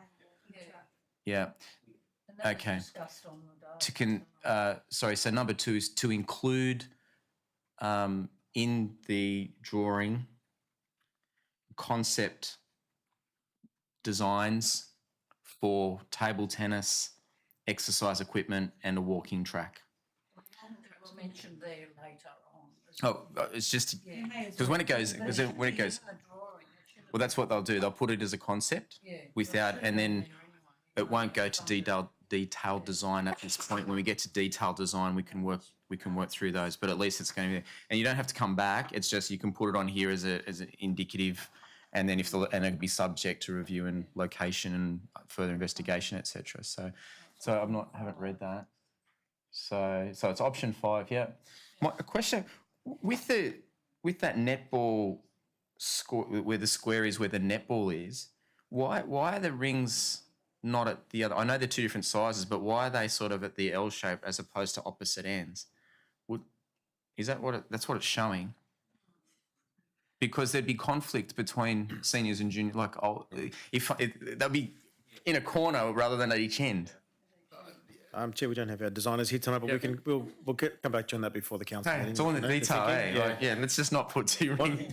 One suspicion is, I think, You could do the 2 at the same time or something. I don't know, but I think it may have been the one that sort of backs onto the cricket nets, which will have a high mesh ball. Yeah. To stop the balls Look, from bouncing when we get away. to detailed design, but Yeah.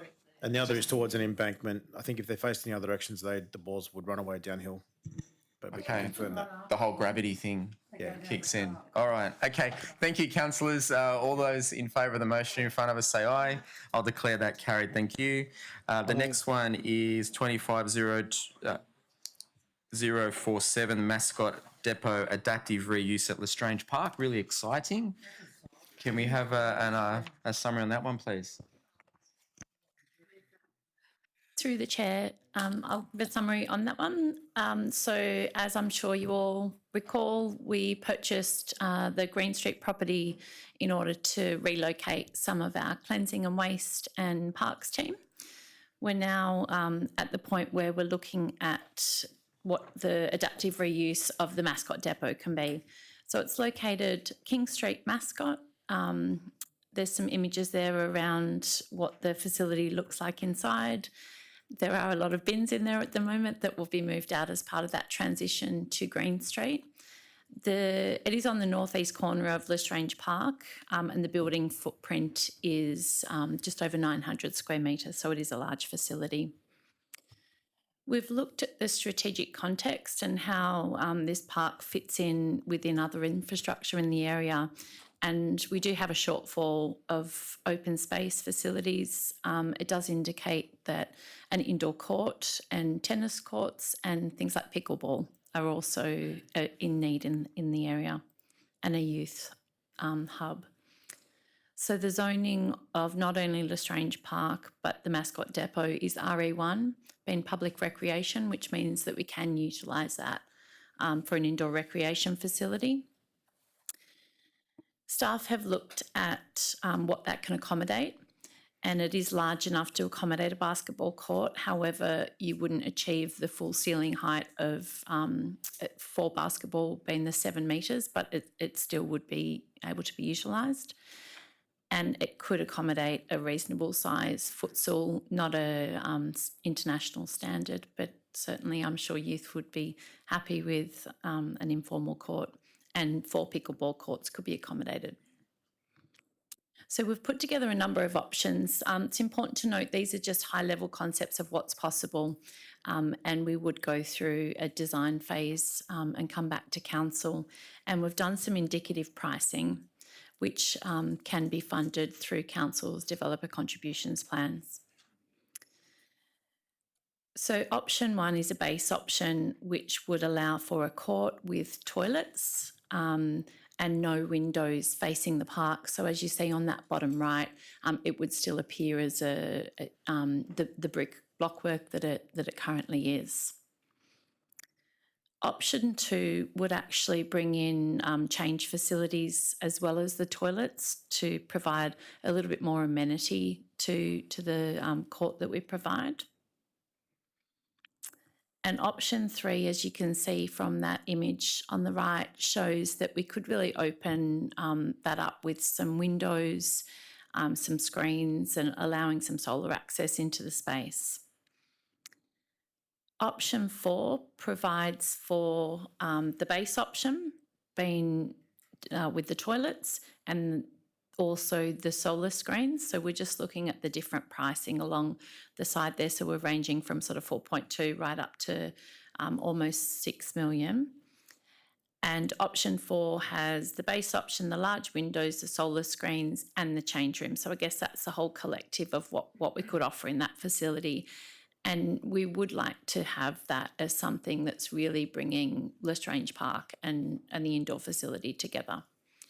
There are some optional extras in terms of air conditioning. You could upgrade the floor and sprinklers for the building, and we would recommend, based on things like the Arncliffe Youth Centre, that air conditioning would be a positive inclusion and sprinklers for protection.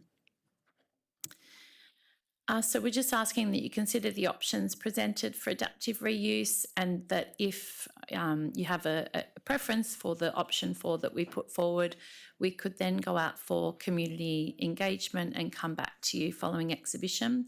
And as I noted before, funding for delivery will be included in a future contributions plan, although we don't have any funding currently in our CPP. Thank you. Thank you. Move Councillor Curry. I'll second that one. It's want already in pizza the with a lot. recommendation in the Yeah. report. So, look, this has been a long time coming, and so I think this is a really good outcome to get the sort of the rubbish out of there, which is Literally. yes, which is a residential area, and really open it up. And and I know, and we know that we have developer contributions that have to be spent within that vicinity.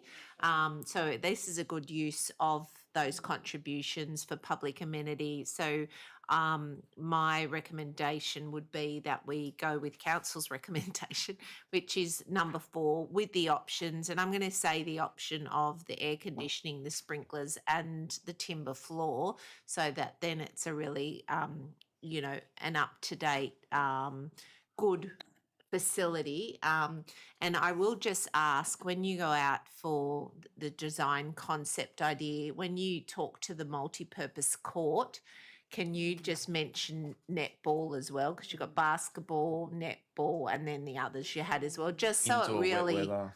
Yeah, it just really shows that. My other question was, originally when we discussed it, it was years ago, the concepts, there was, I know the GM spoke about the concept of sort of bifold doors or something to to come out into the space. So there was a connection as opposed to windows. There was a connection between in and out. So can that be considered as part of that? Through the chair, absolutely. We've presented some, I guess, options and what's possible, but we can certainly investigate that. We want to make sure that whatever's there is robust from balls bouncing on it, but I think that we can achieve openings to have some direct access. Yeah, thank you. Yeah, it's a really good opportunity to activate that space And what a great story on adaptive reuse of a council building as well. So there's probably some local government news in that, which I think is great. Like when the buildings were becoming redundant and no longer sort of fit for purpose, but we've still retained it. And now look what we've actually given back to the community. That's what the community pays for. So yeah, it's a long time in the making. So I'm really happy that it's here. All I want to know is with all the glass down the park side, is that going to be protected? Because that's a temptation for certain people that want to break it. Through the chair, absolutely, we would protect that with safety screens. Okay, and I think sprinklers are a necessity, aren't they, for fire? It's for the. That would be compulsory. I thought it would have been something that you'd have to have, as in a. It's an upgrade to what's there. I think that's what it is. It has to be there. Yeah, but it is. This is the next level. So yeah, cool. All right. Yeah, really good. Thank you so much for this. Very exciting. All those in favour say aye.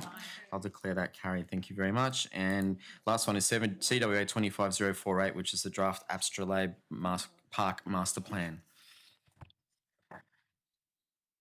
Thank you. Over to you. Through the chair. So we're bringing back the draft master plan.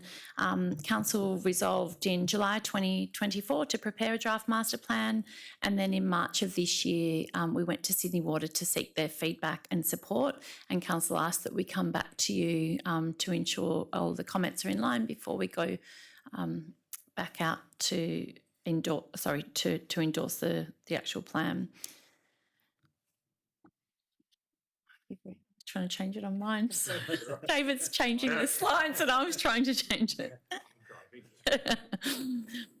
So the existing conditions and issues, it is a landfill site, it is Sydney Water infrastructure, and it is currently utilised as dog off leash area, but the rest of the park is underutilised. So plenty of opportunities here for recreation and diversification of what's offered, supporting biodiversity and ecology, and providing improved access and connectivity. So Sydney Water's feedback was minimal overall.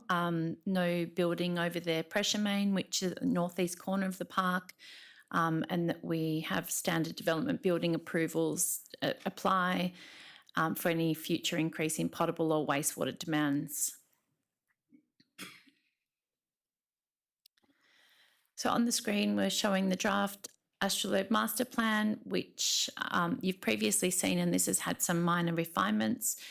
When we brought the report previously, we did talk about the whole area being dog off leash, but point 13 is the dog exercise circuit, and we signpost where dogs are unable to go, for instance, within 10 metres of the children's playground. So the next steps would be to take that draft master plan to community engagement, review the feedback, refine that plan, and then come back with the final master plan for council endorsement. Thank you. Move that way. Move Councillor Curry, second Councillor Brederhoff. Councillor Curry. Yeah, thank you. This is good. I mean, you know, a lot of the community would like to see this place well activated for passive recreation, and I think, you know, we've history has shown us that it's a site that years ago we had sporting fields on there that sunk, and then there was other proposals that have come our way, and I think this is about really protecting this space moving forward. So some feedback I have, again, in relation to the playground.